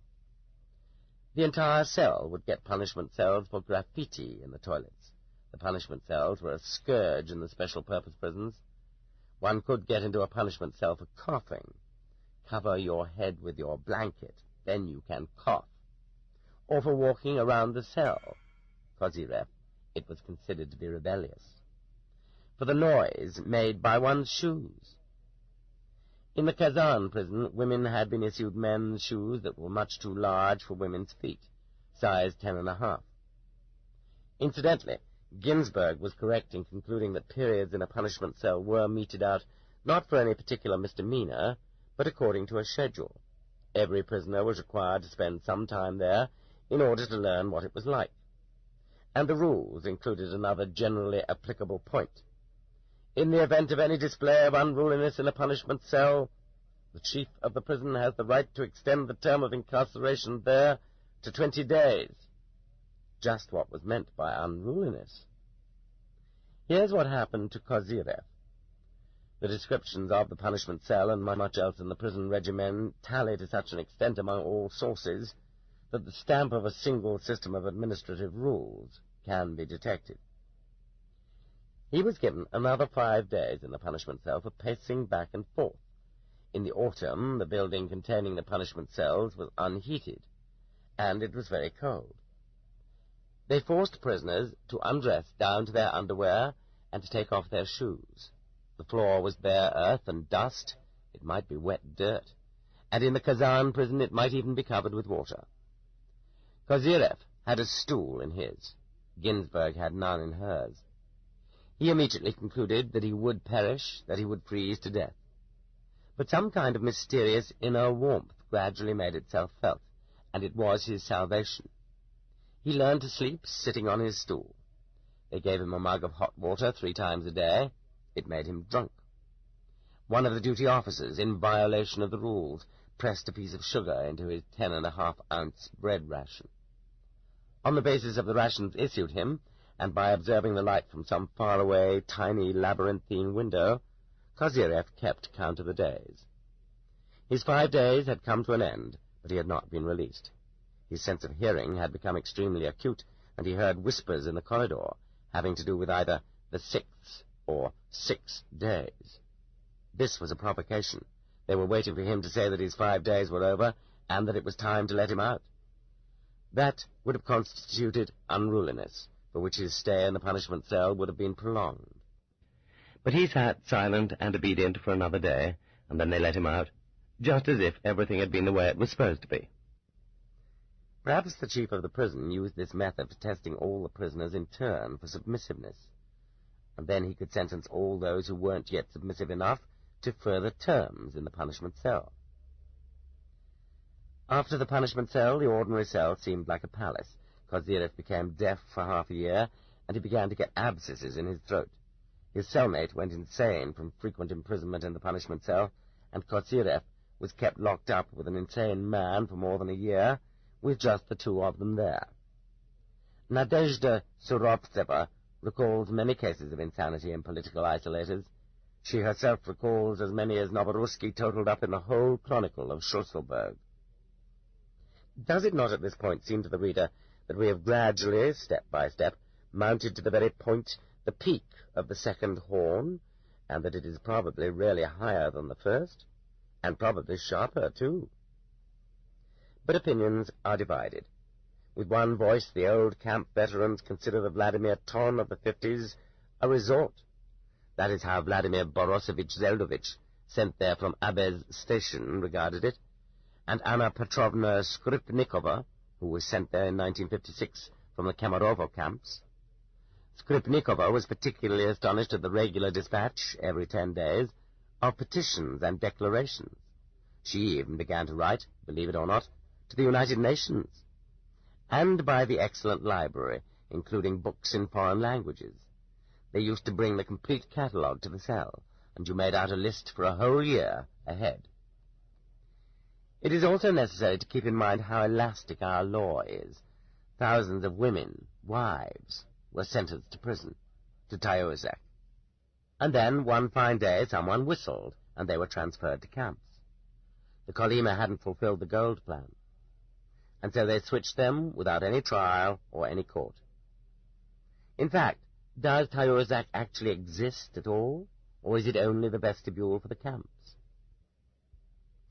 And only here, right here, is where our chapter ought to have begun. It ought to have examined that glimmering light which, in time, the soul of the lonely prisoner begins to emit, like the halo of a saint, torn from the hustle-bustle of everyday life in so absolute a degree that even counting the passing minutes puts him intimately in touch with the universe, The lonely prisoner has to have been purged of every imperfection, of everything that has stirred and troubled him in his former life, that has prevented his muddied waters from settling into transparency. How gratefully his fingers reach out to feel and crumble the lumps of earth in the vegetable garden. But alas, it is all asphalt. How his head rises of itself toward the eternal heavens. But alas, this is forbidden. And how much touching attention the little bird on the window-sill arouses in him. But alas, there is that muzzle there, and the netting as well, and the hinged ventilation pane is locked.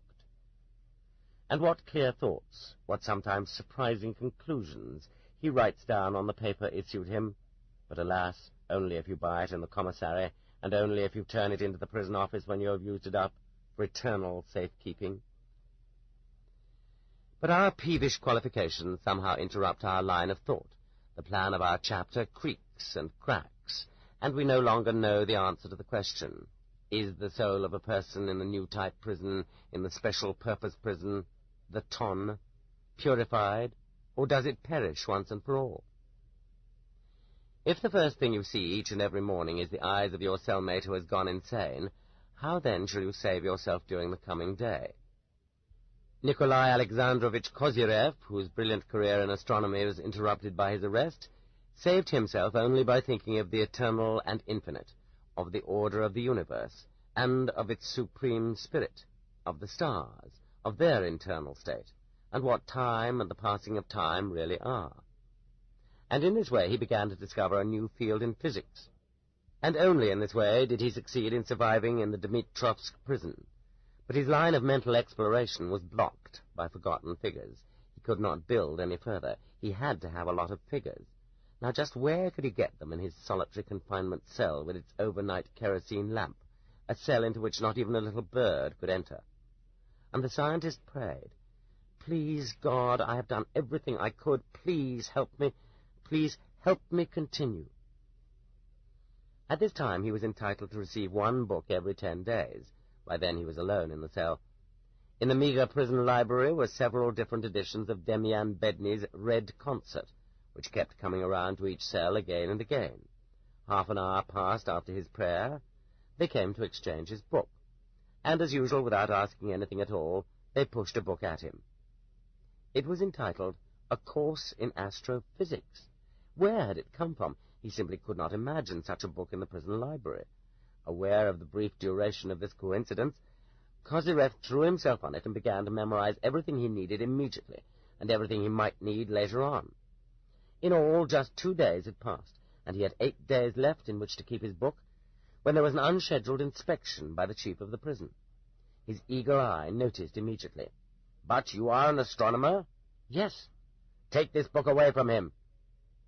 But its mystical arrival had opened the way for his further work, which he then continued in the camp in Norilsk. And so now we should begin the chapter on the conflict between the soul and the bars. But what is this? The jailer's key is rattling brazenly in the lock. The gloomy block superintendent is there with a long list. Last name, first name, patronymic, date of birth, article of the code, term, end of term. Get your things together. Be quick about it. Well, brothers, a prisoner transport. A prisoner transport. We're off to somewhere. Good Lord bless us. Shall we gather up our bones? Well, here's what. If we are still alive, then we'll finish this story another time. In part 4. If we are still alive. End of part 1.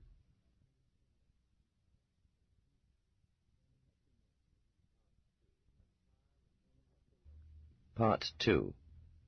Perpetual motion. And then we see it in the wheels, which never like to rest, the wheels.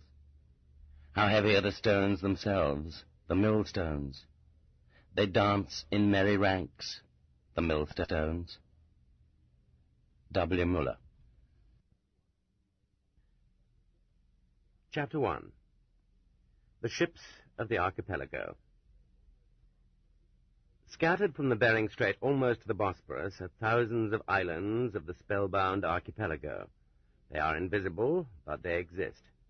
and the invisible slaves of the archipelago, who have substance, weight, and volume, have to be transported from island to island just as invisibly and uninterruptedly. And by what means are they to be transported? On what? Great ports exist for this purpose, transit prisons, and smaller ports, camp transit points. Sealed steel ships also exist, railroad cars, especially christened ZAC cars, prisoner cars. And out at the anchorages they are met by similarly sealed, versatile black mariahs, rather than by sloops and cutters. The ZAC cars move along on regular schedules, and whenever necessary, whole caravans, trains of red cattle cars, are sent from port to port along the routes of the archipelago. All this is a thoroughly developed system. It was created over dozens of years, not hastily. Well-fed, uniformed, unhurried people created it. The Kineshma convoy waits in the Moscow Northern Station at 1700 hours on odd-numbered days to accept black mariahs from the Butyrki, Krasnaya Presnya, and Taganka prisons.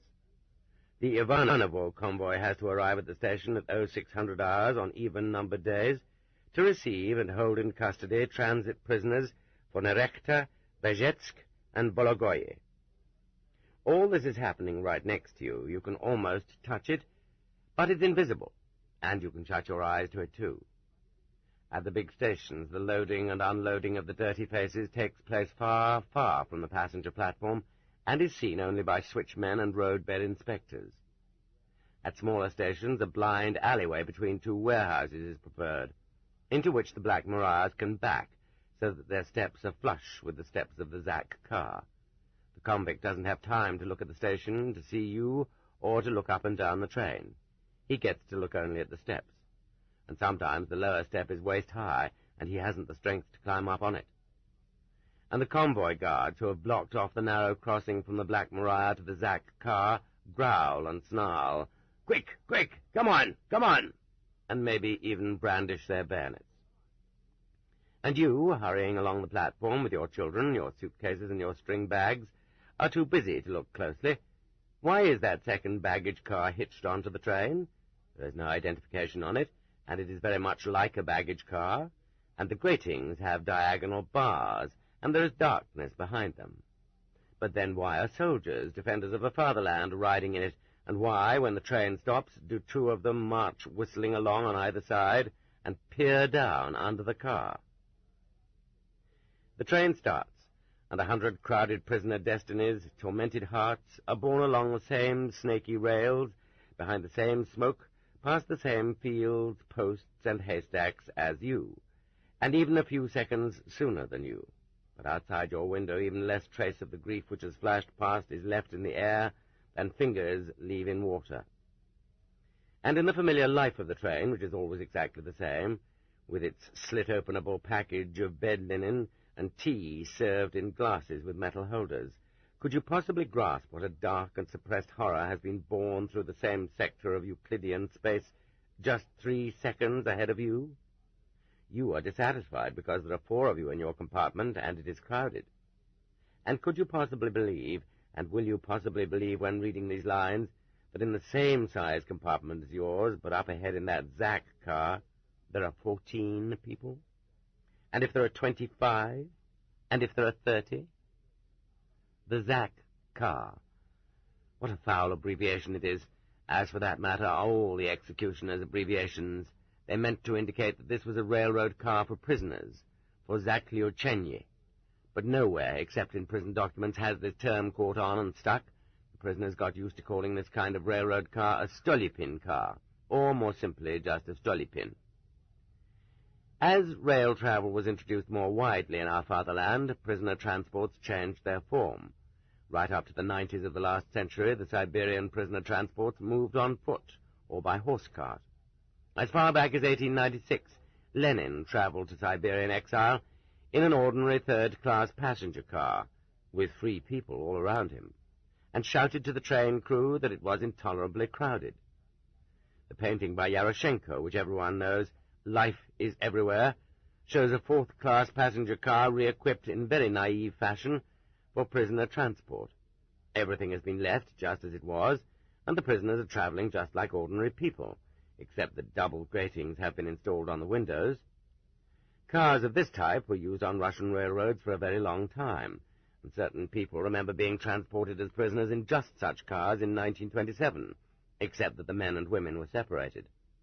On the other hand, the S.R. Trushin recalls that even during Tsarist times, he was transported as a prisoner in a Stolypin car, except that, once again going back to legendary times, there were 6 people in a compartment. Probably this type of railroad car really was first used under Stolypin, in other words, before 1911, and in the general cadet revolutionary embitterment, they christened it with his name. However, it really became the favourite means of prisoner transport only in the 1920s, and it became the universal and exclusive means only from 1930 on, when everything in our life became uniform. Therefore, it would be more correct to call it a Stalin car rather than a Stolypin car. But we aren't going to argue with the Russian language here.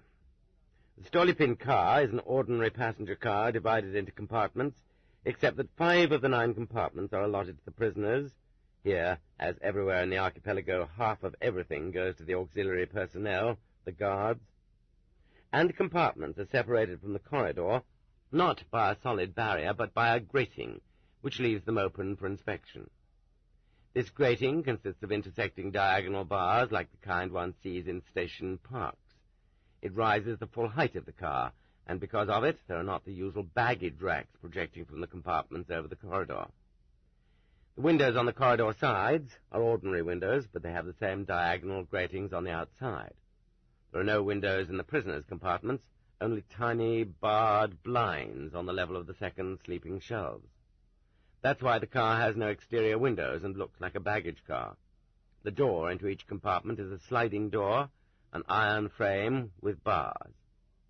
From the corridor side, all this is very reminiscent of a menagerie. Pitiful creatures resembling human beings are huddled there in cages, the floors and bunks surrounded on all sides by metal grills, looking out at you pitifully, begging for something to eat and drink, except that in menageries they never crowd the wild animals in so tightly.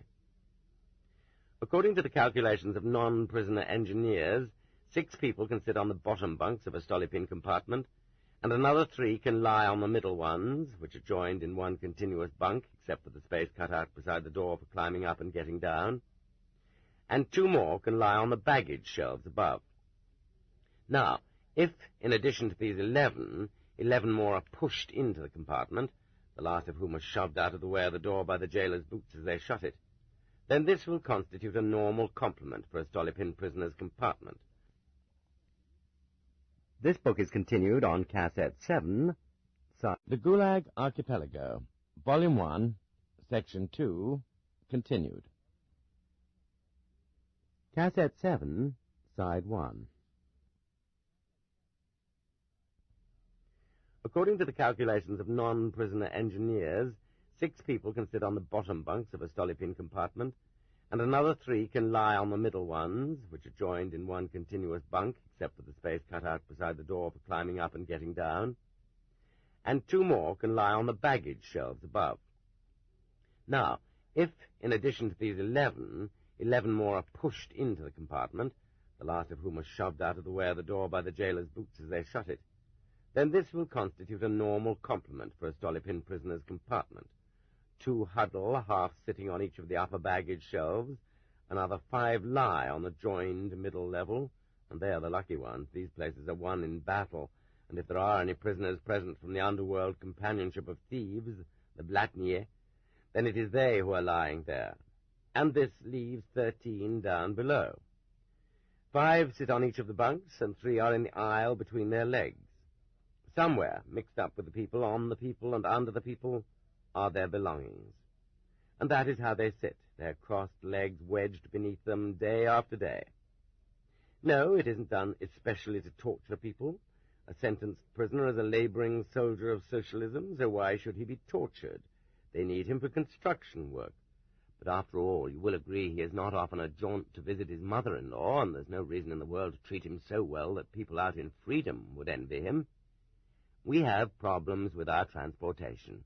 He'll get there all right, and he won't die on the way either.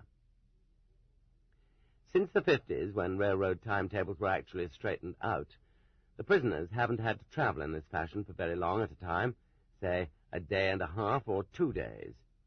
During and after the war, things were worse. From Petropavlovsk in Kazakhstan to Karaganda, a Stolypin car might be 7 days en route, with 25 people in a compartment. From Karaganda to Sverdlovsk, it could be 8 days, with up to 26 in a compartment. Even just going from Krybyshev to Chelyabinsk in August 1945, Susi traveled in a Stolypin car for several days, and their compartment held 35 people lying on top of one another, floundering, fighting. Does this perhaps satisfy those who are astonished and reproachful because people didn't fight? And in the autumn of 1946, N.V. Timofeyev Resovsky traveled from Petropavlovsk to Moscow in a compartment that had 36 people in it. For several days he hung, suspended between other human beings, and his legs did not touch the floor. Then they started to die off, and the guards hauled the corpses out from under their feet. Not right away, true, only on the second day. That way things became less crowded. The whole trip to Moscow continued in this fashion for 3 weeks. When he got to Moscow, a miracle took place in accordance with the laws of the country of miracles. Officers carried Timofeyev Resovsky from the prisoner transport in their arms, and he was driven away in an ordinary automobile. He was off to advance science. Was 36 the upper limit for a Stolypin compartment? I have no evidence available on 37 or higher, and yet, adhering to our one and only scientific method, and remembering the necessity to struggle against the limiters, we are compelled to reply, no, no, no, it is not a limit. Perhaps in some other country it would be an upper limit, but not here. As long as there are any cubic centimeters of unbreathed air left in the compartment, even if it be beneath the upper shelves, even if between shoulders, legs, and heads, the compartment is ready to take additional prisoners. One might, however, conditionally accept as the upper limit the number of unremoved corpses which can be contained in the total volume of the compartment, given the possibility of packing them in at leisure. V.A. Korneyeva traveled from Moscow in a compartment that held 30 women, most of them withered old women exiled for their religious beliefs. On arrival, all these women, except 2, were immediately put in the hospital. Nobody died in the compartment because several of the prisoners were young, well-developed, good-looking girls, arrested for going out with foreigners. These girls took it upon themselves to shame the convoy. You ought to be ashamed to transport them this way. These are your own mothers. It probably wasn't so much their moral argument as their attractive appearance, which produced a reaction in the convoy guards, and they did move several of the old women out to the punishment cell. But the punishment cell in a Stolypin car is no punishment, it is a blessing. Of 5 prisoner compartments, 4 are used as general cells, and the 5th is set aside and divided in 2 halves, 2 narrow half compartments, with 1 lower and 1 upper berth, like those the conductors have. These punishment cells serve to isolate prisoners. 3 or 4 travel in them at a time, and this gives both comfort and space. No, it is not intentionally to torture them with thirst that the exhausted and overcrowded prisoners are fed not soup, but salt herring or dry smoked Caspian carp for the whole of their trip in the Stolypin car. This was exactly how it was in all the years, the 30s and the 50s, winter and summer, in Siberia and the Ukraine, and it isn't even necessary to cite examples. It was not to torture them with thirst, but just you tell me what these ragamuffins were to be fed anyway while being moved around. They were not supposed to get hot meals in prisoner transport railroad cars. True, there was a kitchen in one of the Stolypin car compartments, but that was only for the convoy. You couldn't just give the prisoners raw grits, and you couldn't give them raw codfish either, nor could you give them canned meat because they might stuff themselves. Herring was just the thing, with a piece of bread. And what else did they need? Go ahead, take your half a herring while they're handing it out, and be glad you got it. If you're smart, you aren't going to eat that herring. Just be patient, wait, hide it in your pocket, and you can eat it at the next transit point when there is water to be had. It's worse when they issue wet Sea of Azov anchovies covered with coarse salt. You can't keep them in your pocket, so scoop them up in the flaps of your pea jacket or in your handkerchief, in the palm of your hand, and eat them. They divide up these Azov anchovies on somebody's pea jacket, whereas the convoy guards dump the dried carp right on the floor of the compartment, and it is divided up on the benches on the prisoners' knees. P.F. Yakubovich, in The World of the Outcasts, Volume 1, Moscow, 1964, writing about the 90s of the last century, recounts that in those terrible years they gave out 10 kopecks a day mess money per person in Siberian prisoner transports, when the price of a loaf of wheat bread, weighing 10.5 ounces, was 5 kopecks, a pot of milk, 2 quarts, 3 kopecks. The prisoners were simply in clover, he writes. But then, in Irkutsk province, the prices were higher. A pound of meat cost 10 kopecks there, and the prisoners were simply famished. 1 pound of meat per day per person. It's not half a herring, is it? But once they've given you a fish, they aren't going to hold back on the bread, and maybe they'll even throw in a bit of sugar. Things are much worse when the convoy comes over and announces, "We aren't going to be feeding you today. Nothing was issued for you." And it could very well be that nothing was actually issued. Someone in one or another prison accounting office made a mistake in the figures. And it could also be that it was issued, but that the convoy was short on rations. After all, they aren't exactly overfed either.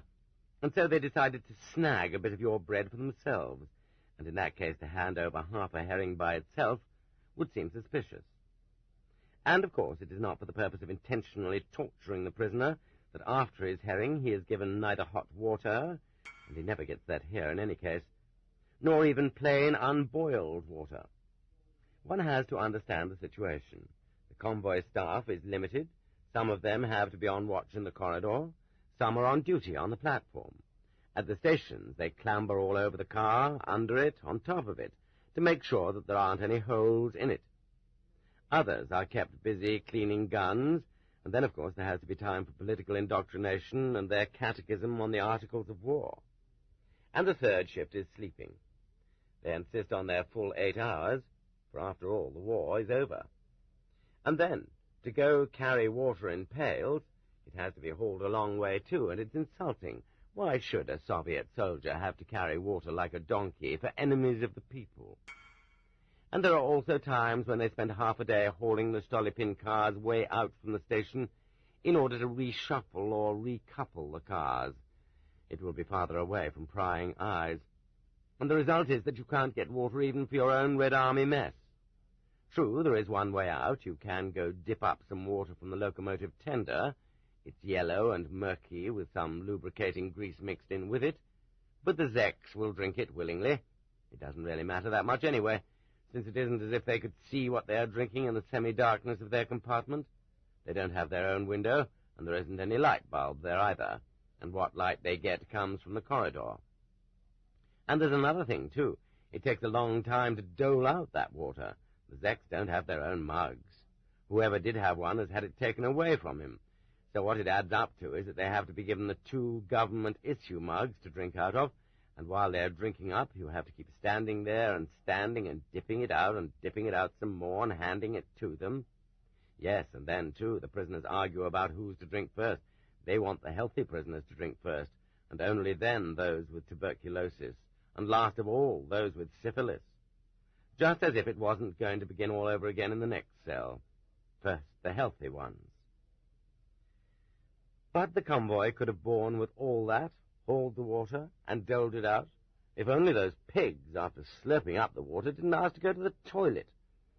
So here's the way it all works out. If you don't give them water for a day, then they don't ask to go to the toilet. Give them water once, and they go to the toilet once. Take pity on them and give them water twice, and they go to the toilet twice. So it's pure and simple common sense. Just don't give them anything to drink.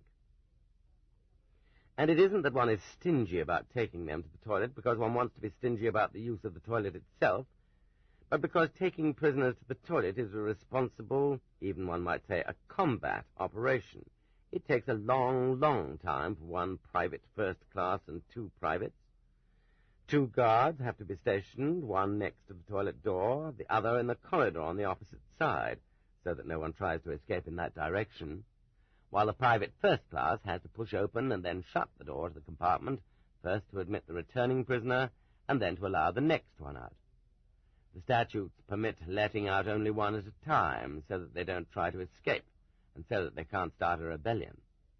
Therefore, the way it works out is that the one prisoner who has been let out to go to the toilet is holding up 30 others in his own compartment and 120 in the whole car, not to mention the convoy detail. And so the command resounds, "Come on there, come on, get a move on, get a move on." The private first class and the soldiers keep hurrying him all the way there and back, and he hurries so fast that he stumbles, and it's as though they think he is going to steal that shithole from the state.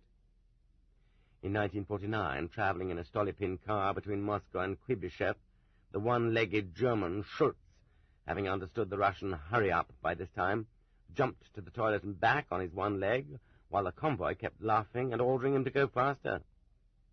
During one such trip, one of the convoy guards pushed him when he reached the platform at the end of the corridor, and Schultz fell down on the floor in front of the toilet.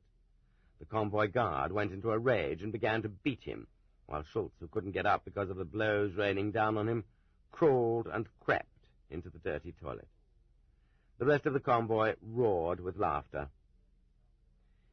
This, it seems, is what is meant by the phrase Stalin's cult of personality. So that the prisoner shouldn't attempt to escape during the moment he was in the toilet, and also for a faster turnaround, the door to the toilet was not closed, and the convoy guard, watching the process from the platform of the car, could encourage it. Come on now, that's plenty, that's enough for you." Sometimes the orders came before you even started. "All right, number one only." And that meant that from the platform they'd prevent your doing anything else. And then, of course, you couldn't wash your hands. There was never enough water in the tank there, and there wasn't enough time either. If the prisoner even so much as touched the plunger of the washstand, the convoy guard would roar, "Don't you touch that! Move along!" And if someone happened to have soap or a towel among his belongings, he wouldn't dare take it out anyway, simply out of shame. That would really be acting like a sucker. The toilet was filthy. "Quicker, quicker!" And tracking back the liquid mess on his shoes, the prisoner would be shoved back into the compartment, where he would climb up over somebody's arms and shoulders, and then from the top row his dirty shoes would dangle to the middle row and drip. When women were taken to the toilet, the statutes of the convoy service, and common sense as well, required that the toilet door be kept open, but not every convoy insisted on this, and some allowed the door to be shut. "Oh, all right, go ahead and shut it." Later on, one of the women was sent in to wash out the toilet, and the guard again had to stand right there beside her so that she didn't try to escape. And even at this fast tempo, visits to the toilet for 120 people would take more than 2 hours, more than a quarter of the entire shift for 3 convoy guards. And in spite of that, you still couldn't make them happy. In spite of that, some old sandpiper or other would begin to cry half an hour later and ask to go to the toilet, and of course he wouldn't be allowed to go, and then he would soil himself right there in the compartment, and once again that meant trouble for the private first class. The prisoner had to be forced to pick it up in his hands and carry it away. So that was all there was to it. Fewer trips to the toilet, and that meant less water and less food, too, because then they wouldn't complain of loose bowels and stink up the air. After all, how bad could it be? A man couldn't even breathe. Less water. But they had to hand out the herring anyway, just as the regulations required. No water. That was a reasonable measure. No herring. That was a service crime. No one at all, ever set out to torture us on purpose. The convoy's actions were quite reasonable, but like the ancient Christians, we sat there in the cage while they poured salt on our raw and bleeding tongues.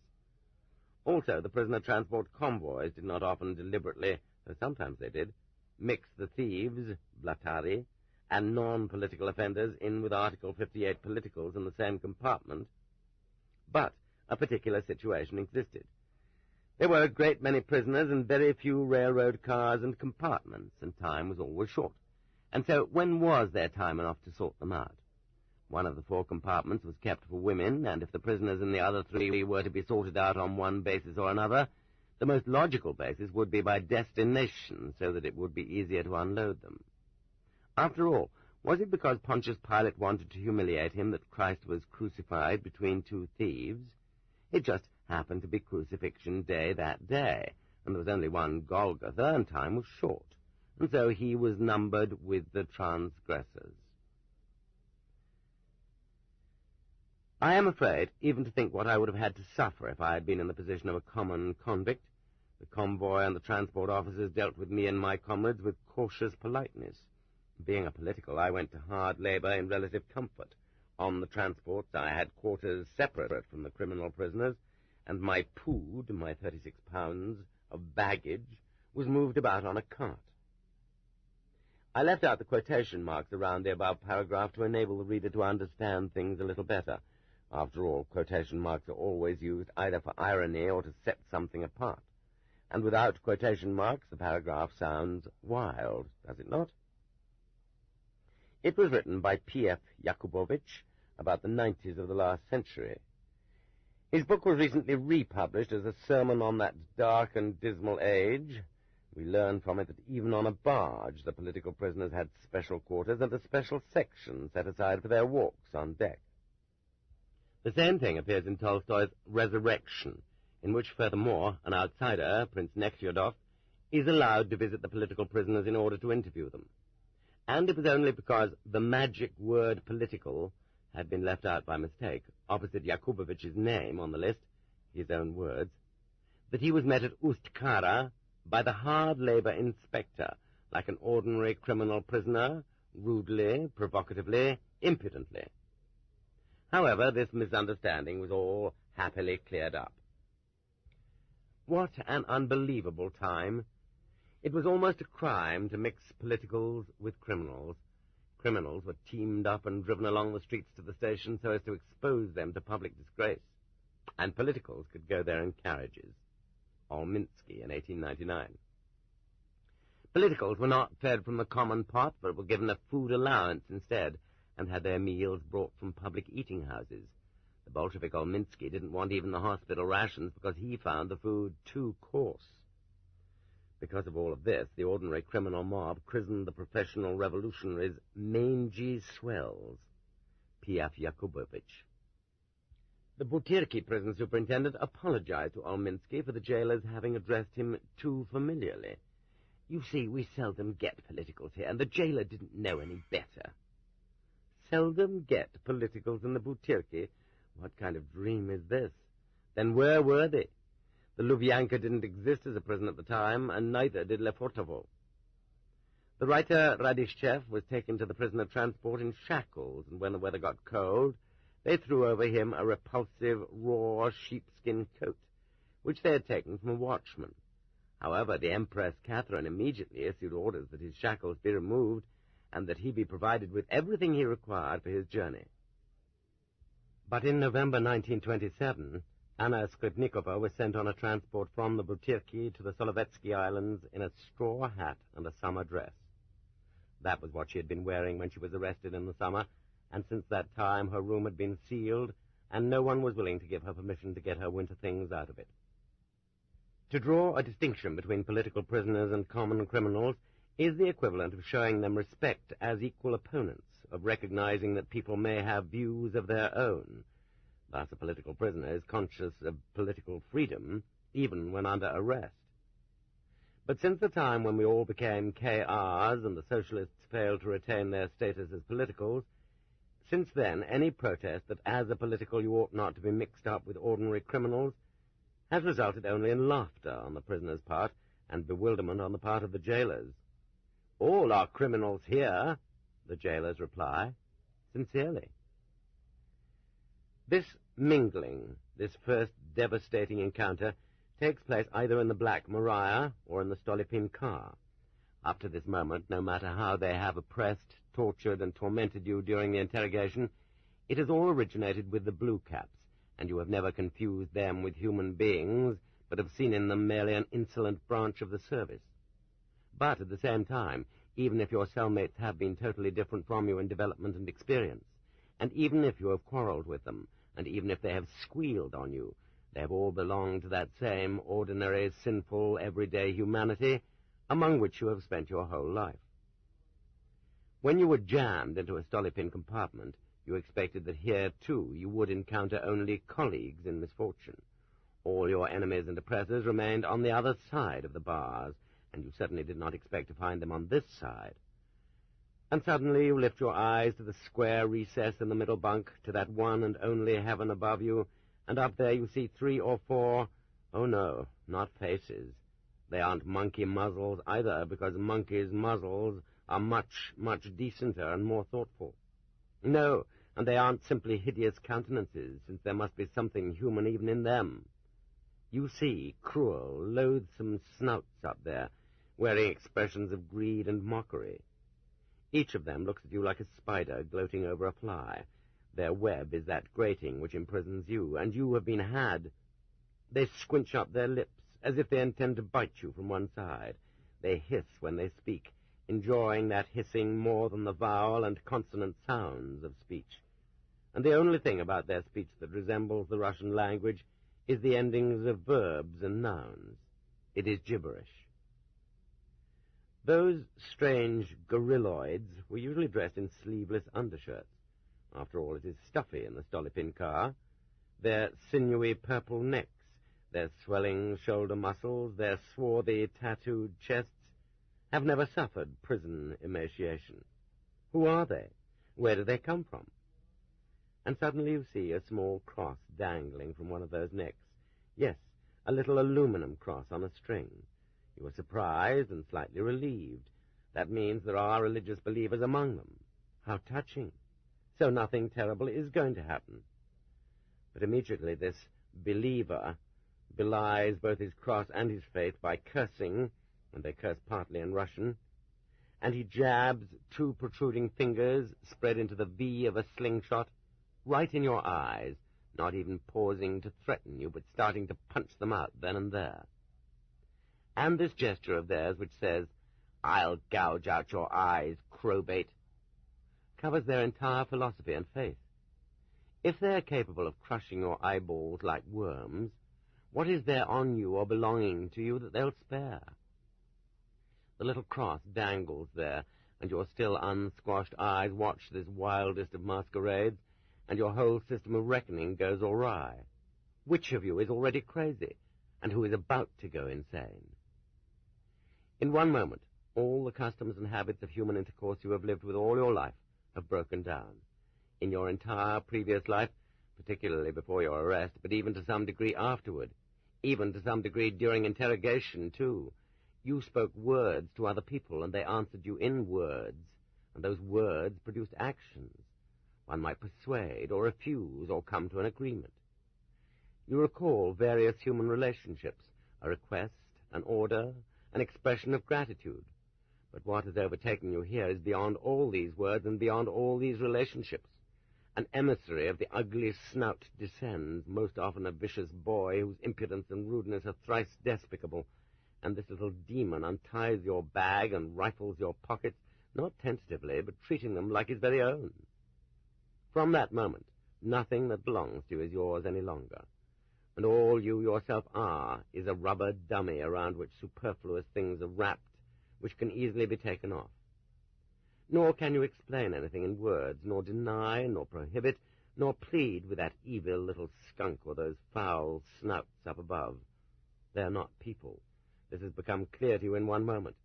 The only thing to be done with them is to beat them without wasting any time flapping your tongue. Either that juvenile there or those bigger vermin up above. But how can you hit those 3 up top from down below? And the kid there, even though he's a stinking polecat, well, it doesn't seem right to hit him either. Maybe you can push him away, soft-like. No, you can't even do that, because he'll bite your nose right off, or else they'll break your head from above. And they have knives, too, but they aren't going to bother to pull them out and soil them on you. You look at your neighbors, your comrades. Let's either resist or protest. But all your comrades, all your fellow Article 58s, who have been plundered one by one even before you got there, sit there submissively, hunched over, and they stare right past you. And it's even worse when they look at you the way they always do look at you, as though no violence were going on at all, no plundering, as though it were a natural phenomenon, as though it were the grass growing and the rain falling. And the reason why, gentlemen, comrades, and brothers, is that the proper time was allowed to slip by. You ought to have got hold of yourselves and remembered who you were back when Straczynski burned himself alive in the Vyatka cell, and even before that, when you were declared counter-revolutionaries. And so you allow the thieves to take your overcoat and paw through your jacket and snatch your 20 rubles from where it was sewn in, and your bag has already been tossed up above and checked out, and everything your sentimental wife collected for your long trip after you were sentenced stays up there, and they've thrown the bag back down to you with your toothbrush. Although not everyone submitted just like that, 99% did in the 30s and 40s. I have heard of a few cases in which 3 seasoned, young, and healthy men stood up against the thieves, not to defend justice in general, but to protect not those who were being plundered right next to them, but themselves only. In other words, armed neutrality. And how could that be? Men, officers, soldiers, front-line soldiers. To strike out boldly, a person has to be ready for that battle, waiting for it, and has to understand its purpose. All these conditions were absent here. A person wholly unfamiliar with the thieves, the Blatnoy milieu, didn't anticipate this battle, and most importantly failed totally to understand its vital necessity. Up to this point he had assumed, incorrectly, that his only enemies were the blue caps. He needed still more education to arrive at the understanding that the tattooed chests were merely the rear ends of the blue caps. This was the revelation that blue caps never utter aloud. You today, me tomorrow. The new prisoner wanted to consider himself a political, in other words, on the side of the people, while the state was against the people.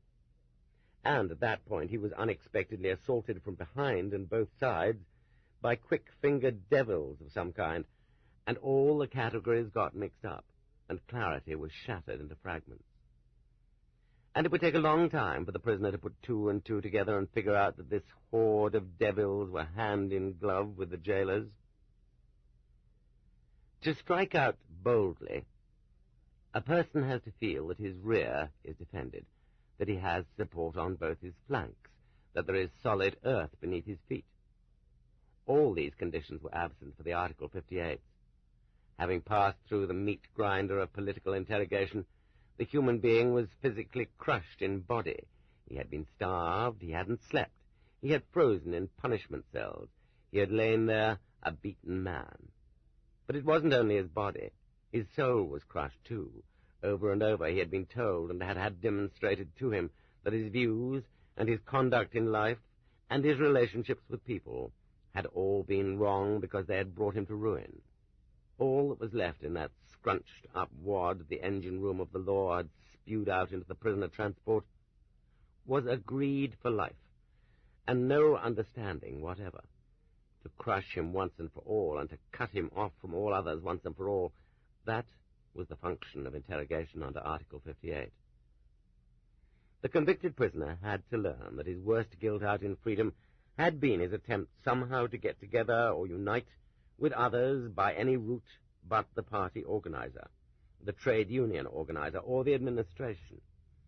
In prison, this fear went so far as to become fear of all kinds of collective action. 2 voices uttering the same complaint, or 2 prisoners signing a complaint on one piece of paper. Gun-shy now, and for a good long time to come, of any and every kind of collaboration or unification, the pseudo-politicals were not prepared to unite, even against the thieves. Nor would they even think of bringing along a weapon, a knife or a bludgeon, for the Stolypin car or the transit prison. In the first place, why have one? And against whom? In the second place, if you did use it, then, considering the aggravating circumstance of your malevolent Article 58, you might be shot when you were retried. In the third place, even before that, your punishment for having a knife when they searched you would be very different from the thief's. For him to have a knife was mere misbehavior, tradition. He didn't know any better. But for you to have one was terrorism. Finally, Many of the people imprisoned under Article 58 were peaceful people, very often elderly, too, and often ill, and they had gotten along all their lives with words and without resorting to fisticuffs, and they weren't any more prepared for them now than they had been before. Nor had the thieves ever been put through the same kind of interrogation. Their entire interrogation had consisted of 2 sessions, an easy trial and an easy sentence, and they wouldn't have to serve it out. They would be released ahead of time. Either they would be amnestied, or else they would simply escape. V.I. Ivanov, now from Ukhta, got Article 162, thievery, 9 times, and Article 82, escape, 5 times, for a total of 37 years in prison, and he served out 5 to 6 years for all of them. Even during interrogation, no one ever deprived a thief of his legitimate parcels, consisting of abundant packages from the loot kept by his underworld comrades who were still on the loose. He never grew thin, was never weak for a single day, and in transit he ate at the expense of the innocent non-thieves, whom he called, in his own jargon, the frayera, frayers, or innocents, or suckers. Freya is a Blatnoy, underworld word, meaning non-thief, in other words, not a chelovek, human being with a capital letter. Well, even more simply, the frayera were all non-thief, non-underworld mankind. Not only did the articles of the code dealing with thieves and bandits not oppress the thief, he was, in fact, proud of his convictions under them, and he was supported in this pride by all the chiefs in blue shoulder-boards and blue piping. "Oh, that's nothing. Even though you're a bandit and a murderer, you are not a traitor of the motherland. You are one of our own people. You will reform." There was no Section 11 for organization in the thieves' article in the code. Organization was not forbidden the thieves, and why should it be? Let it help develop in them the feelings of collectivism that people in our society need so badly. And disarming them was just a game. They weren't punished for having a weapon. Their thieves' law was respected. They can't be anything but what they are. And a new murder in the cell would not increase a murderer's sentence, but instead would bring him new laurels. And all that went very deep indeed. In works of the last century, the lumpen proletariat was criticized for little more than a certain lack of discipline, for fickleness of mood. And Stalin was always partial to the thieves. After all, who robbed the banks for him? Back in 1901, his comrades in the party and in prison accused him of using common criminals against his political enemies. From the 20s on, the obliging term social ally came to be widely used. That was Makarenko's contention, too. These could be reformed. According to Makarenko, the origin of crime lay solely in the counter-revolutionary underground. Those were the ones who couldn't be reformed: engineers, priests, SRs, Mensheviks. And why shouldn't they steal if there was no one to put a stop to it? 3 or 4 brazen thieves working hand in glove could lord it over several dozen frightened and cowed pseudo-politicals, with the approval of the administration, on the basis of the progressive doctrine. But even if they didn't drive off the thieves with their fists, why didn't the victims at least make complaints? After all, every sound could be heard in the corridor, and a convoy guard was marching slowly back and forth right out there. Yes, that is a question. Every sound and every complaining cry can be heard, and the convoy just keeps marching back and forth. Why doesn't he interfere? Just a yard away from him, in the half-dark cave of the compartment, they are plundering a human being. Why doesn't the soldier of the government police interfere? For the very same reason. He, too, has been indoctrinated. Even more than that, after many years of favoring thieves, the convoy has itself slipped in their direction. The convoy has itself become a thief. From the middle of the 30s until the middle of the 40s, during that 10-year period of the thieves' most flagrant debauches and most intense oppression of the politicals, no one at all can recall a case in which a convoy guard intervened in the plundering of a political in a cell, in a railroad car, or in a Black Maria.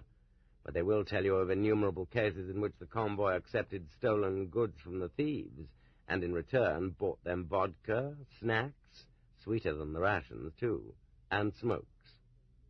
The examples are so numerous as to be typical. The convoy sergeant, after all, hasn't anything either. He has his gun, his greatcoat roll, his mess tin, his soldier's ration. It would be cruel to require him to escort an enemy of the people in an expensive overcoat or chrome leather boots, or with the swag of luxurious city articles, and to reconcile himself to that inequality. Was not taking these things just one additional form of the class struggle, after all? And what other norms were there? In 1945 to 1946, when prisoners streamed in, not just from anywhere, but from Europe, and wore and had in their bags unheard-of European articles, even the convoy officers could not restrain themselves. Their service had kept them from the front, but at the end of the war it also kept them from the harvest of booty. And I ask you, was that just? And so, in these circumstances, the convoy guard systematically mixed the thieves and the politicals in each compartment of their Stolypin, not through lack of space for them elsewhere, and not through haste, but out of greed. And the thieves did not let them down.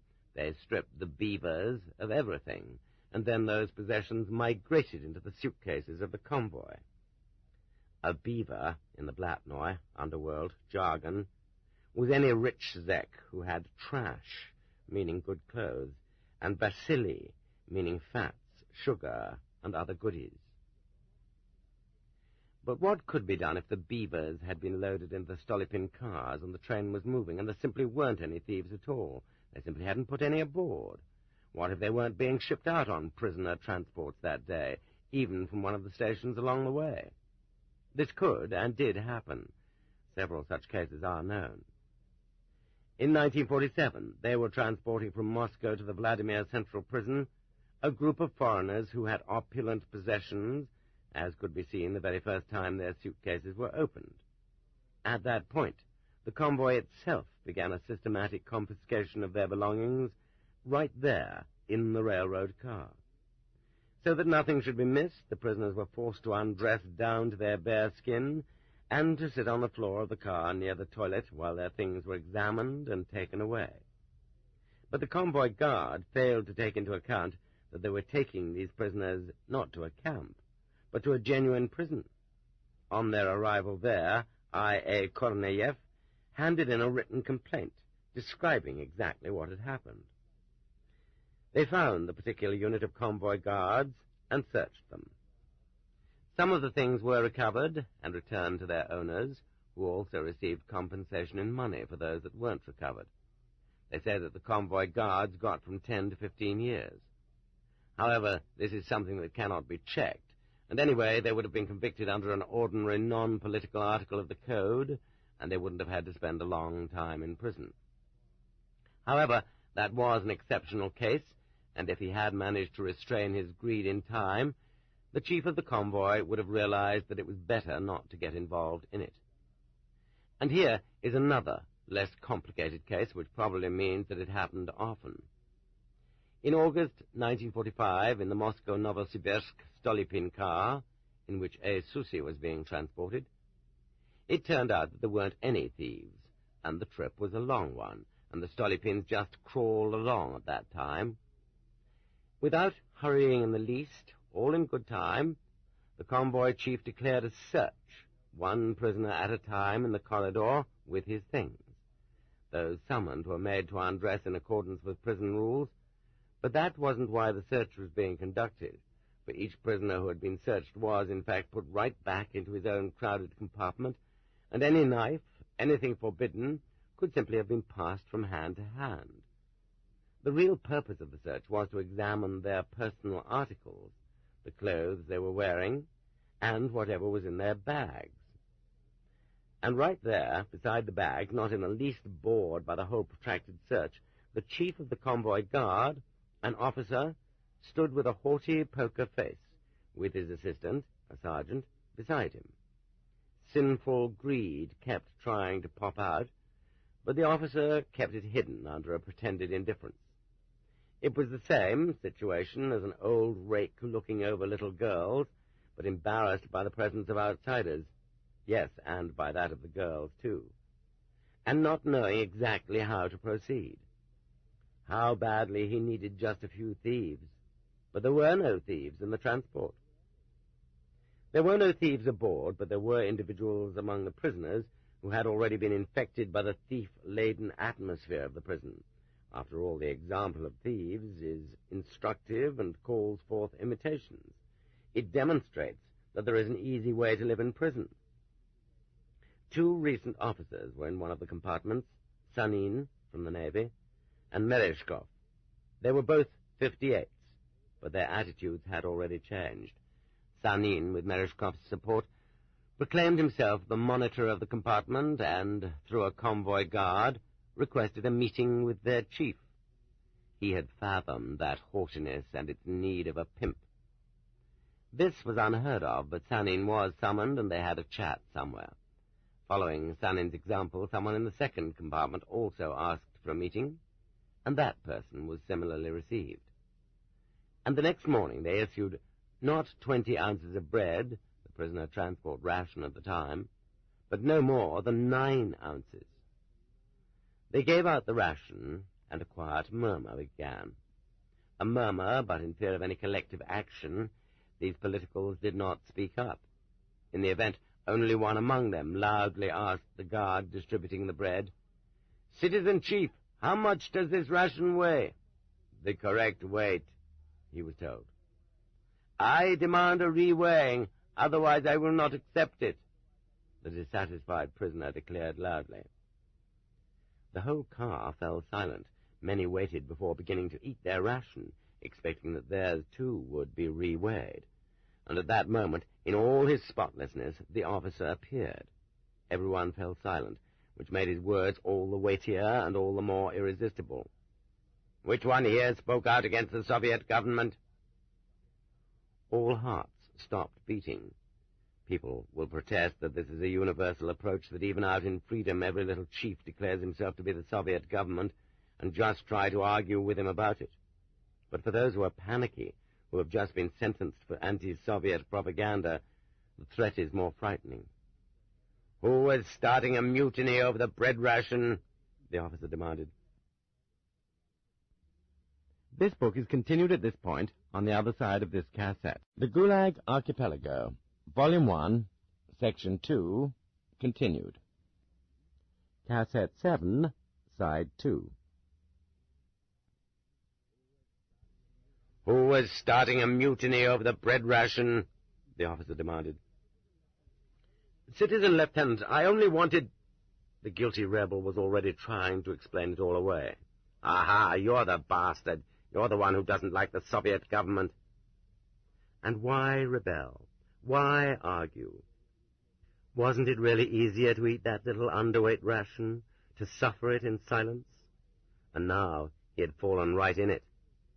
"You stinking shit! You counter-revolutionary! You ought to be hanged, and you have the nerve to demand that the bread ration be re-weighed! You rat! The Soviet government gives you food and drink, and you have the brass to be dissatisfied. Do you know what you're going to get for that?" Orders to the guard. "Take him out." The lock rattles. "Come on out, you! Hands behind your back!" They bring out the unfortunate. "Now, who else is dissatisfied? Who else wants his bread ration re-weighed?" And it's not as if you could prove anything anyway. It's not as if they'd take your word against the lieutenants if you were to complain somewhere that there were only 9 ounces instead of 20. It's quite enough to show a well-beaten dog the whip. All the rest turned out to be satisfied, and that was how the penalty ration was confirmed for all the days of the long journey. And they began to withhold the sugar, too. The convoy had appropriated it. And this took place during the summer of our 2 great victories over Germany and Japan, victories which embellish the history of our fatherland and which our grandsons and great-grandsons will learn about in school. The prisoners went hungry for a day, and then a second day, by which time several of them began to get a bit wiser, and Sanin said to his compartment, "Look, fellows, if we go on this way, we're lost. Come on now, all of you who have some good stuff with you, let me have it, and I'll trade it for something to eat." With great self-assurance, he accepted some articles and turned down others. Not all the prisoners were willing to let their things go. And, you see, no one forced them to either. And then he and Merezhkov asked to be allowed to leave the compartment, and strangely enough, the convoy let them out. Taking the things, they went off toward the compartment of the convoy guard, and they returned from there with sliced loaves of bread and with makhorka. These very loaves constituted the 11 ounces missing from the daily rations. Now, however, they were not distributed on an equal basis, but went only to those who had handed over their belongings. And that was quite fair. After all, they had all admitted they were satisfied with the reduced bread ration. It was also fair because the belongings were, after all, worth something, and it was right that they should be paid for. And it was also fair in the long view because those things were simply too good for camp and were destined anyway to be taken away or stolen there. The makhorka had belonged to the guard. The soldiers shared their precious makhorka with the prisoners, and that was fair, too, since they had eaten the prisoners' bread and drunk up their sugar, which was too good for enemies anyway. And last, it was only fair, too, that Sanin and Merezhkov took the largest share for themselves, even though they'd contributed nothing, because without them all this would not have been arranged. And so they sat, crammed in there, in the semi-darkness, and some of them chewed on their neighbors' chunks of bread, and their neighbors sat there and watched them. The guard permitted smoking only on a collective basis, every 2 hours, and the whole car was as filled with smoke as if there'd been a fire. Those who at first had clung to their things now regretted that they hadn't given them to Sanin and asked him to take them, but Sanin said he'd only take them later on. This whole operation wouldn't have worked so well and so thoroughly had it not been for the slow trains and slow Stolypin cars of the immediate post-war years, when they kept unhitching them from one train and hitching them to another and held them waiting in the stations. And, at the same time, if it hadn't been the immediate post-war period, neither would there have been those greed-inspiring belongings. Their train took a week to get to Kuibyshev, and during that entire week they got only 9 ounces of bread a day. This, to be sure, was twice the ration distributed during the siege of Leningrad. And they did get dried Caspian carp and water in addition. They had to ransom their remaining bread ration with their personal possessions. And soon the supply of these articles exceeded the demand, and the convoy guards became very choosy and reluctant to take more things. They were received at the Kuibyshev transit prison, given baths, and returned as a group to that very same Stolypin. The convoy which took them over was new, but in passing on the relay baton, the previous crew had evidently told them how to put the squeeze on, and the very same system of ransoming their own rations functioned all the way to Novosibirsk. It is easy to see how this infectious experiment might have spread rapidly through whole units of the convoy guards. And when they were unloaded on the ground between the tracks in Novosibirsk, some new officer came up and asked them, "Any complaints against the convoy?" And they were all so confused that nobody answered. The first chief of convoy had calculated accurately. This was Russia. Another factor which distinguishes Stolypin passengers from the rest of the train is that they do not know where their train is going and at what station they will disembark. After all, they don't have tickets, and they don't read the route signs on the cars. In Moscow, they sometimes load them on so far from the station platform that even the Muscovites among them don't know which of the 8 Moscow stations they're at. For several hours, the prisoners sit all squeezed together in the stench while they wait for a switching engine. And finally it comes and takes the Zak car to the already made-up train. If it is summertime, the station loudspeakers can be heard. "Moscow to Ufa, departing from track 3. Moscow to Tashkent, still loading at platform 1. That means it's the Kazan station, and those who know the geography of the archipelago are now explaining to their comrades that Vorkuta and Pechora are out. They leave from the Yaroslavl station, and the Kirov and Gorky camps are out too. Thus it is that weeds get into the harvest of fame. But are they weeds?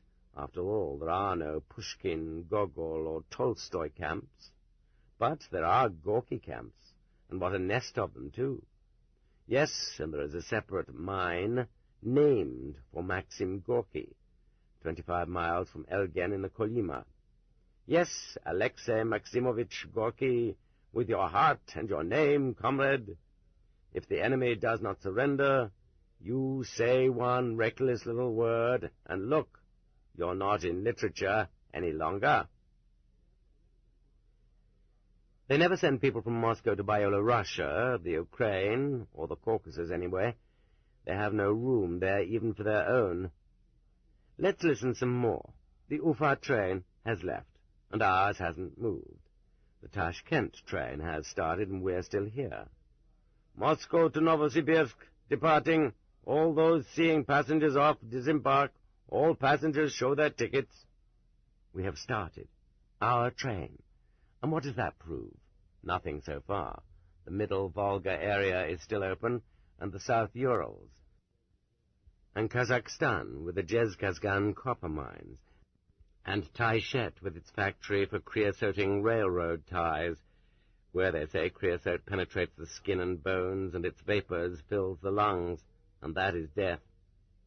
All Siberia is still open to us, all the way to Sovetskaya Gavan, the Kolyma, too, and Norilsk. And if it is winter-time, the car is battened down and the loudspeakers are inaudible. If the convoy guards obey their regulations, then you'll hear nary a whisper from them about the route either. And thus we set out, and, entangled in other bodies, fall asleep to the clacking of the wheels, without knowing whether we will see forest or steppe through the window tomorrow. Through that window in the corridor, from the middle shelf, through the grating, the corridor, the 2 window panes, and still another grating, you can still see some switching tracks and a piece of open space hurtling by the train.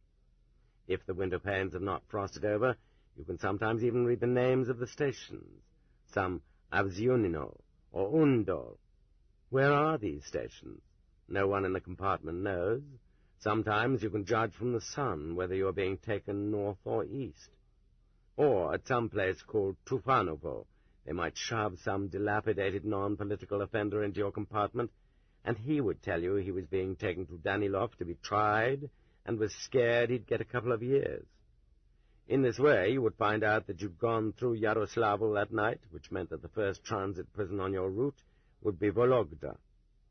And some know-it-alls in the compartment would savor gloomily the famous flourish, stressing all the O's of the Vologda guards. The Vologda convoy guards don't joke. But even after figuring out the general direction, you still haven't really found out anything.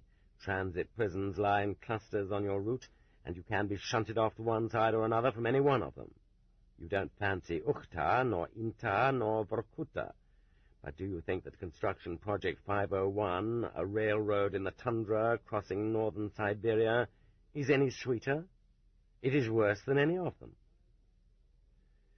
5 years after the war, when the waves of prisoners had finally settled within the river banks, or perhaps they had merely expanded the MBD staffs, the ministries sorted out the millions of piles of cases and started sending along with each sentenced prisoner a sealed envelope that contained his case file, and visible through a slot in the envelope, his route and destination, inserted for the convoy, and the convoy wasn't supposed to know anything more than that, because the contents of the file might have a corrupting influence. So then, if you were lying on the middle bunk and the sergeant stopped right next to you and you could read upside down, you might be fast enough to read that someone was being taken to Knyazh Pogost and that you were being sent to Kargopol. So now there would be more worries. What was Kargopol camp? Who had ever heard of it? What kind of general assignment work did they have there? There did exist general assignment work which was fatal, and some that was not that bad. Was this a death camp or not? And then, how had you failed to let your family know in the hurry of leaving, and they thought you were still in the Stalinogorsk camp near Tula? If you were very nervous about this and very inventive, you might succeed in solving that problem, too. You might find someone with a piece of pencil lead half an inch long and a piece of crumpled paper.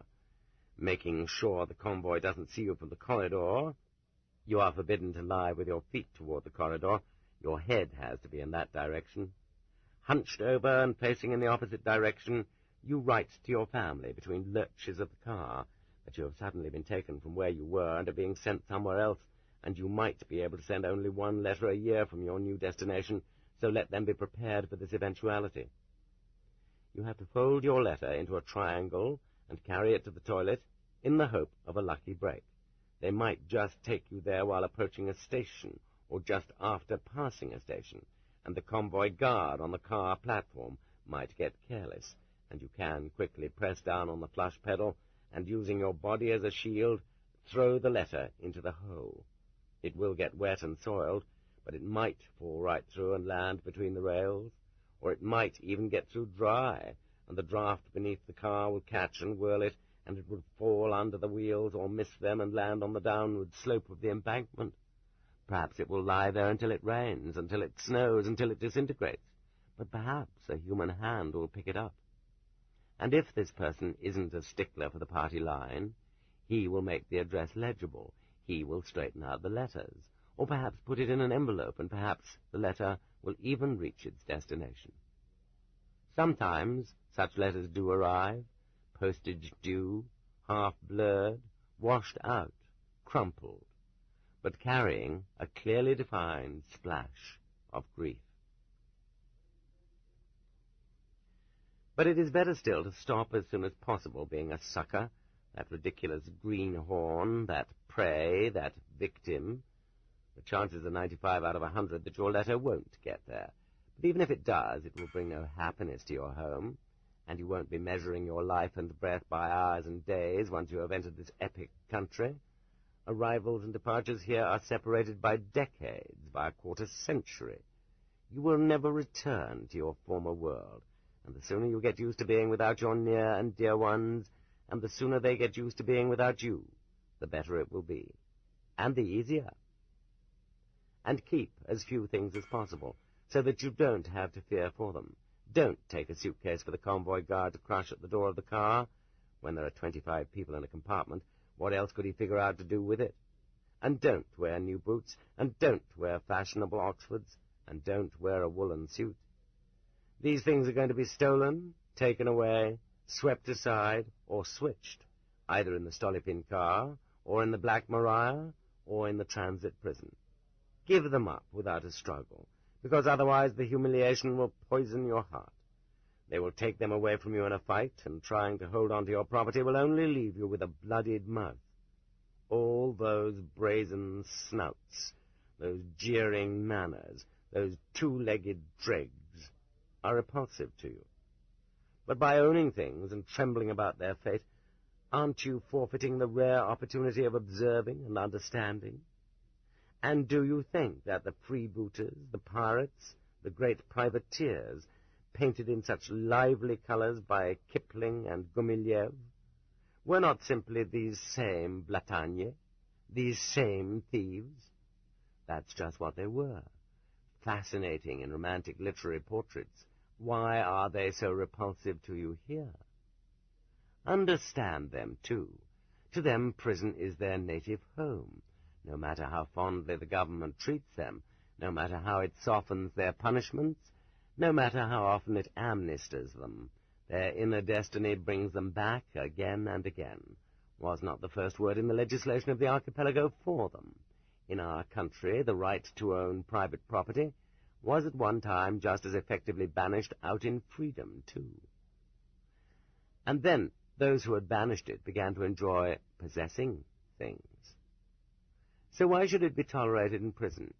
You were too slow about it. You didn't eat up your fat bacon. You didn't share your sugar and tobacco with your friends. And so now the thieves empty your bindle in order to correct your moral error. Having given you their pitiful worn-out boots in exchange for your fashionable ones, their soiled coveralls in return for your sweater. They won't keep these things for long. Your boots were merely something to lose and win back 5 times at cards, and they'll hawk your sweater the very next day for a liter of vodka and a round of salami. They, too, will have nothing left of them in 1 day's time, just like you. This is the principle of the second law of thermodynamics. All differences tend to level out, to disappear. Own nothing. Possess nothing. Buddha and Christ taught us this, and the Stoics and the Cynics. Greedy though we are, why can't we seem to grasp that simple teaching? Can't we understand that with property we destroy our soul? So, let the herring keep warm in your pocket until you get to the transit prison, rather than beg for something to drink here. And did they give us a 2-day supply of bread and sugar? In that case, eat it in 1 sitting. Then no one will steal it from you, and you won't have to worry about it. And you'll be free as a bird in heaven.